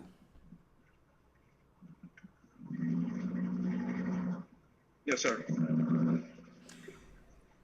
You get with a woman that you think bringing in the truth will help solidify a relationship to get with a woman that you probably wouldn't have been able to get with otherwise. Right? And you will get her in the truth. Yeah, listen, here's an opportunity to get a woman that I probably wouldn't have been able to get otherwise. And I can lock her into believing what I believe. Right? Yes, sir. And by doing so, she'll be down with me and I won. Even though I'm taking on this baby, I got a woman I probably wouldn't have had otherwise, right? Yes, sir. Brother, there's no truth that's going to hold a woman like this. Okay? Once she gets you locked in, and convince you to do whatever you want to do, and that's including if you're going to be in her life and she's going to share the bed with you, you're going to have to commit to being a father to this child, right? Regardless of what you're telling me. And then when she get all locked in and all that, because she really wanted a financial security that comes with a man who actually cares. That's what she wants. So then what happens? Well, next what happens is, once she got you locked in financially already, and she got the courts involved because you're on the paperwork, and you will be on the paperwork. What comes next is, I don't care what you saying with this Bible stuff right now. Yes, you know what I mean? I celebrate Christmas, all right? So you was talking all this stuff, right? Yes, sir. I was trying to get a dad for my child here. So here it is. You locked in now, and I don't care about this Bible stuff you're talking about. I'll pray with you, but you're going to give me Valentine's. You're going to give me Christmas, because she dictates the whole relationship based on how the relationship starts. Spot on, sir. You're spot on, sir. Yes, sir. Yes, sir. So you can't. So what you're going to do is get with this woman, and this is why Elder Lawyer asked the question he asked. Now you are taking up time with the elders concerning a relationship that you shouldn't have been in the first place, because now you need us to help you get your woman in order. Now you bringing her into councils with us, saying she won't listen to me. What's going on? The Bible says this, that, and the other. Man, she's the woman you met who didn't tell you that she was pregnant with another man's child. Yes, sir. And now you're getting us mixed up in this mess. Yes, sir. You really care about this woman. You really care about this child. You will convince her to get with the father of that child. Yes, sir. Yes, sir. Because the child may grow up, and I've seen this over and over again, when it gets to a certain time where there's discipline, the mother's going to kick in and say, well, you can't be disciplining this child. And then the child will grow up and say, you can't tell me what to do. You're not my dad. Yes, sir. It can only get worse from here, however. Brother, tell her to find the dad, and y'all can, and you will talk it out with him on the phone with her. And see how that goes. Yes, sir. All right. Yes, sir, Elder. All right, my brother. Yes, sir. Thank you, Elder. Sir, just when if you an elder lawyer have time, I need to speak with y'all about a situation in regards to my two baby girls. Like I said, I'm a single father, but right now I'm going through something with family courts. So you are okay. Now the plot thickens even more. Yes, sir. You're already dealing with in a family court situation with a prior relationship. Yes, sir. And you're about a couple of minutes from going into the hospital, putting your name on a baby that's not yours with a woman who lied to you, so that you can be, what, taken to court through her too? Yes, sir. No, sir. Now, the situation with my two baby girls, it doesn't have nothing to do with their mother. It's a CPS situation. But I can elaborate on it, sir. I don't want to waste no more of your time, because you putting sir, you're doing something way more important than what I got going on. So, sir, just when y'all have to, I would love to explain that situation to you about what's going on with me and my baby girls in family court. Okay, so let me make this clear, because I'm starting to understand that it's not these other people. Yes, sir. There's a CPS situation that's on your head right now, where CPS is looking into your children. They removed my children from me April 1st, sir. They already have taken your children April the 1st, and you got a woman waiting in the hospital telling you to put your name on another baby that's not yours. Yeah, it's me. It's me, El. It's me. It's me. Sir. Yeah, but... Hey, brother, what you need to do right now, brother, is just stop. Stop for a moment, pray, and connect with the Most High. Just stop. Yes, sir. Just stop. And say, listen, just get yourself together. Yes, You got children that are taken away from you, And already you're being pressured into becoming a dad for a child that's not yours with a woman who lied to you. Brother, let me tell you, at some point you have to realize that you, brother, is, in a nutshell, you're the common denominator. Brother, you're the common denominator for the chaos. Sir, I make dumb choices, Elder. Well, listen, don't be too hard on yourself, but just take some time for yourself. You don't need the pressure of this other woman pressuring you about another man's child while you have children that's been taken through the government. That should be your focus. Your focus should be the seed that now that's, you know what they do to these children under CPS?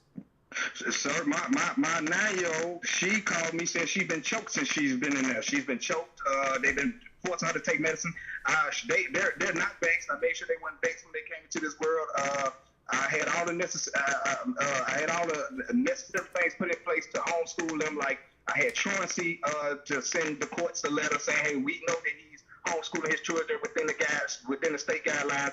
I had an ethologist from Jackson, ethnologist. I think that I'm saying it correctly, but the ones that says that you have to honor someone's religion, I think it's an ethologist. But I have one from Jackson that also sent the paper to the courts. I had a paid attorney on the case. He said, I'm going to withdraw from the case because this judge is overzealous. She ain't paying attention to none of them presenting to her.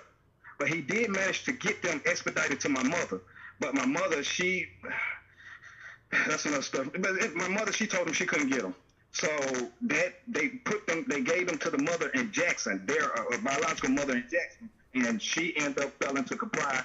And the only thing I know is currently they're saying that if they're working towards removing parental rights from me and the mother. I never was given anything to comply to. I was just accused, had to go to court, and they took them April the 1st. Oh, you're not educating your children. Hey, brother, yes, brother, do you get high? No, sir. No, sir. I used to smoke weed, sir. It's been like 9 to 10 months now. So you stopped smoking weed? Yes, sir. I be drinking, sir. I be drinking because I got a lot of. I be drinking wine, sir. And I abuse it too. You abuse it? Did you drink? Did you drink before you called here? Yes, sir. All right, brother. Do me a favor, brother. Just go to sleep. All right, go to sleep. Yes, sir. Don't answer the phone. Put your phone on Do Not Disturb, because any decision you make under duress, under alcohol. I'm going to tell you, through alcohol, any decision you make tonight is going to only compound your issues. Do me a favor. Put your phone on Do Not Disturb and go to sleep, young man. All right? Yes, sir. All right. And be a man. Man up. And just be a man and listen to your father. Yes, sir. All right, my brother. I care for you. I'm gonna put you in my prayers tonight. Let me have your name. David Robinson, sir. All right, die would die. Do not go to that hospital, young man. Yes, sir. You said the elder. Yes, sir. Yes, sir. Okay. All yes, sir. All right. Yes, sir. Okay. Bless you. Yes, sir. Shalom, sir. Shalom. Yes, sir. If y'all have time, can I speak? Forgive me, sir, if I'm talking all fast, sir. Yes, I have been drinking, but at the same time, sir, I'm a little nervous too, and then I got a lot of anxiety on me, sir. Okay. So just forgive me, sir. Yes, sir. Please forgive me if it seems as brother, if it's fine. I'm eager to talk to you, sir. It's fine, brother. I tell you what. You go to sleep and let me know. Tell me right now that you're not gonna go to that hospital, and I'll call you tomorrow and speak while you're sober. Speak to you while you're sober. Is that good? Yeah. Yes, sir. Yes, sir. And you're gonna give me your word that you're gonna put your phone on Do Not Disturb. You're not gonna allow her to call you. Where did you meet this girl? Sir, I met her on a dating site, sir.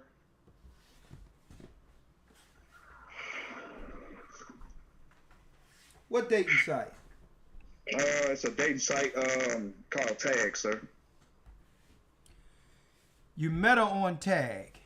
Yes, sir.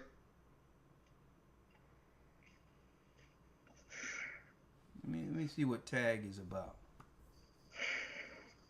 It's a site. It mainly ran by homosexuals, sir. I guarantee you, because most of the profiles fake. It'll say it's a woman, it's really some trainee somewhere. So it's bogus, sir.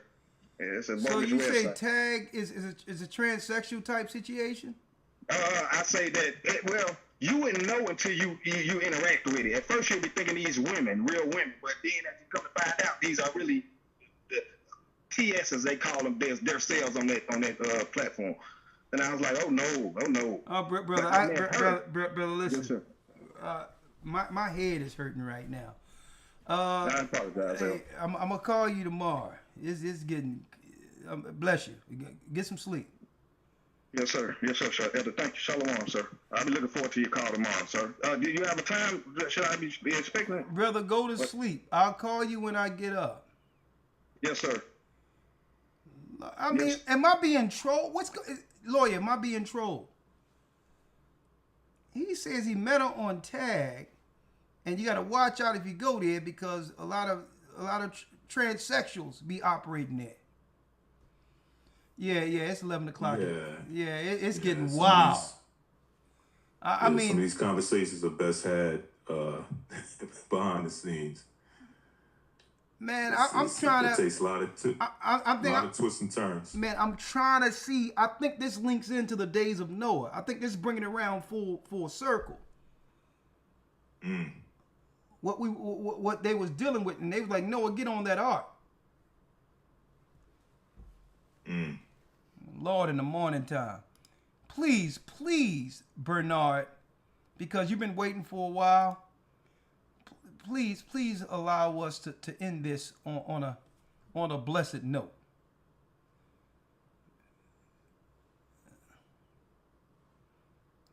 Lord, this is deep. Man, our people, Lord. Bernard, how you doing, brother? Unmute.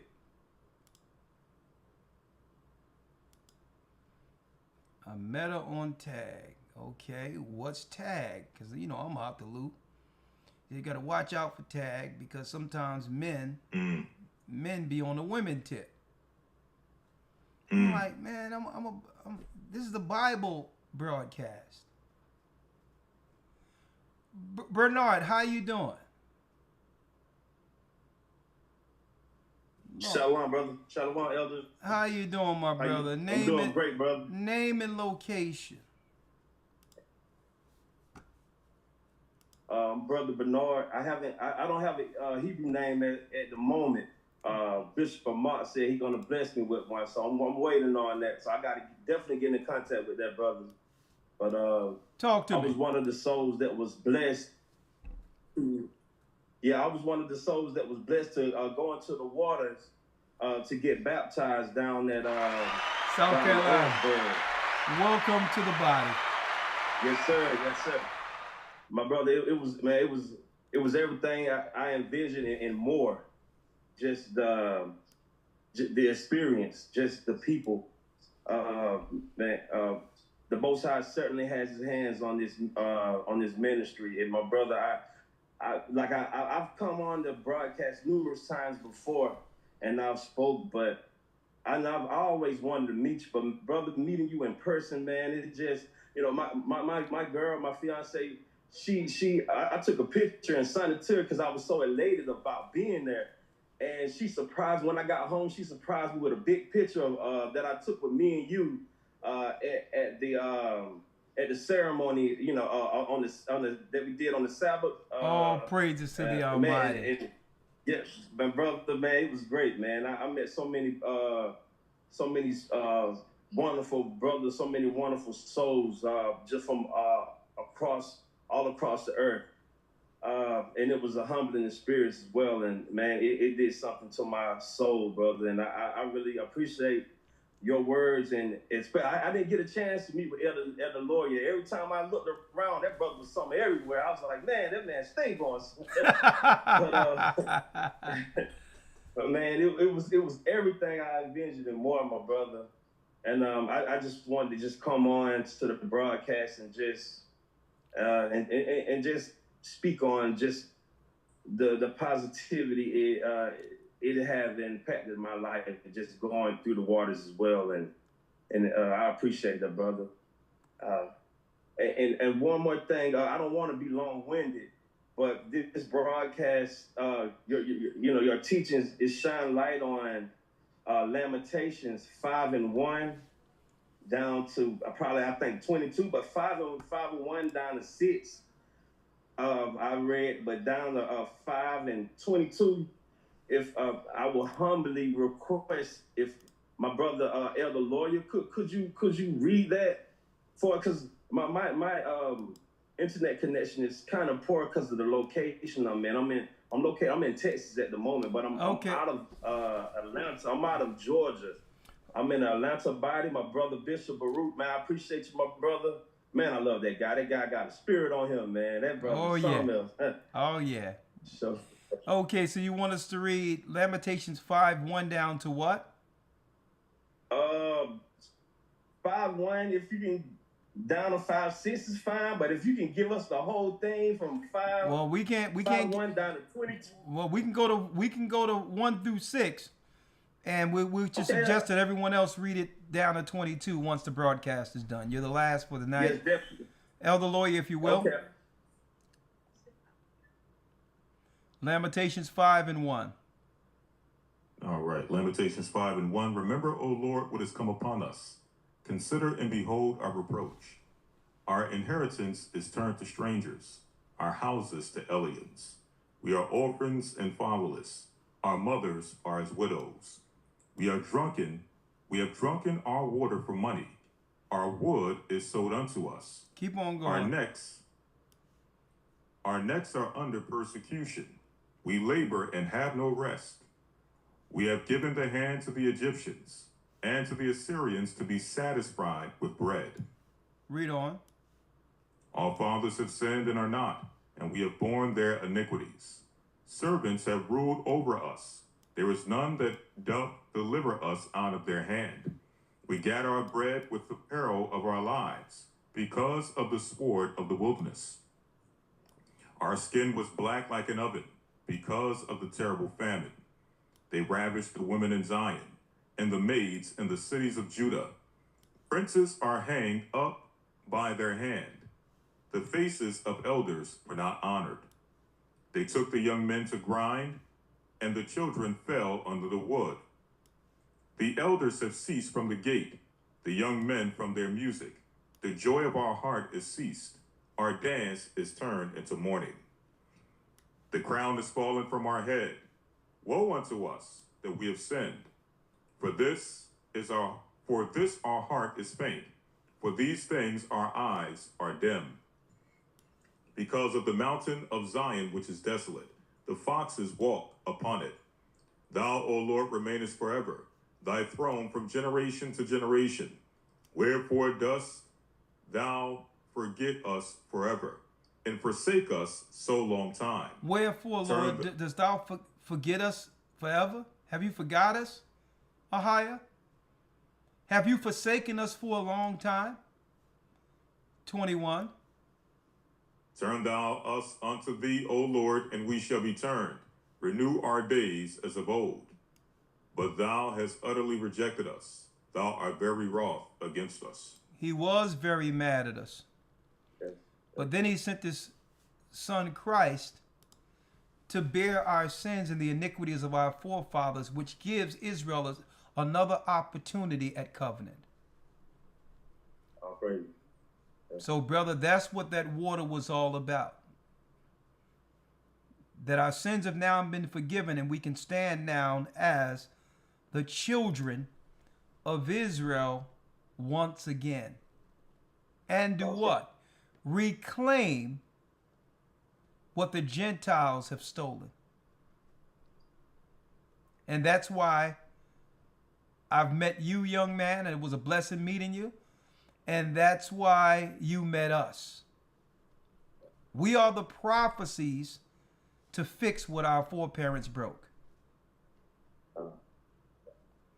Stand as a warrior in this truth, and let's give them heaven.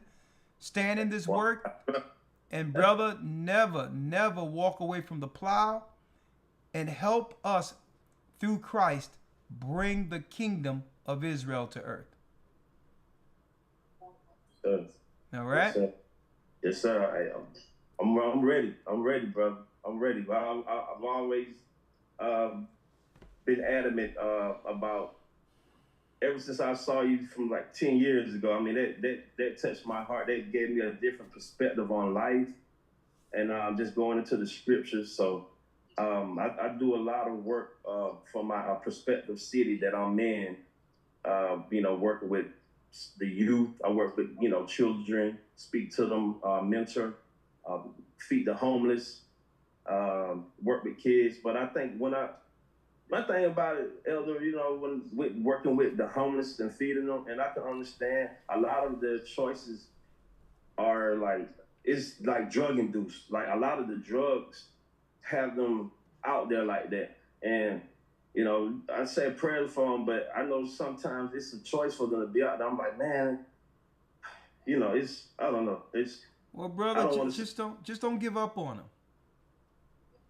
The whole thing is, they try to ridicule Christ for being amongst publicans and sinners, but don't give up on them. Okay, then. Don't give up on them. You stay praying for them. You stay extending yourself for them, regardless of what they're dealing with. And one day, the Spirit will break through, and they'll ask you, "How can I overcome whatever spirits that have overtaken me?" And you'll be there for it. Yeah, that's true. Brother, you're doing what's right, brother. And don't let no one take that spirit from you. All right? You stand in it, brother. And I know your parents are proud of you, and I know the Most High is looking down on you, and I'm curious to see where He take you in this work. All right? Yes, sir. My brother. My brother. Bless you. Kwam Kwam Yasha'Allah, a saint of the Almighty. Yes, sir. Thank you. All right, Elder Lawyer, that concludes our broadcast for this evening. Blessing, brothers and sisters, stay in for this particular. There's no time to look back. We're this close. Let me tell you, we're this close to the kingdom. Stay connected with the Almighty. Stay with the church. Pray for us. We'll pray for you. And keep in mind, we are the children of Israel, and we are back. And that concludes our broadcast for Wednesday night, Decoding the Times. Shalom. And please enroll go to historytimes.org to enroll in the next Hebrew and Bible Academy. Week 1 begins July 12th. Blessings and have a great evening. Shalom.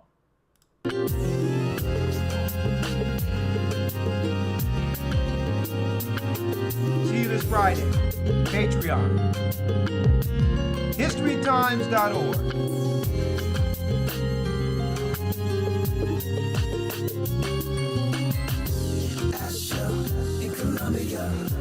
Ruben from Australia, Issachar, the Mexicans.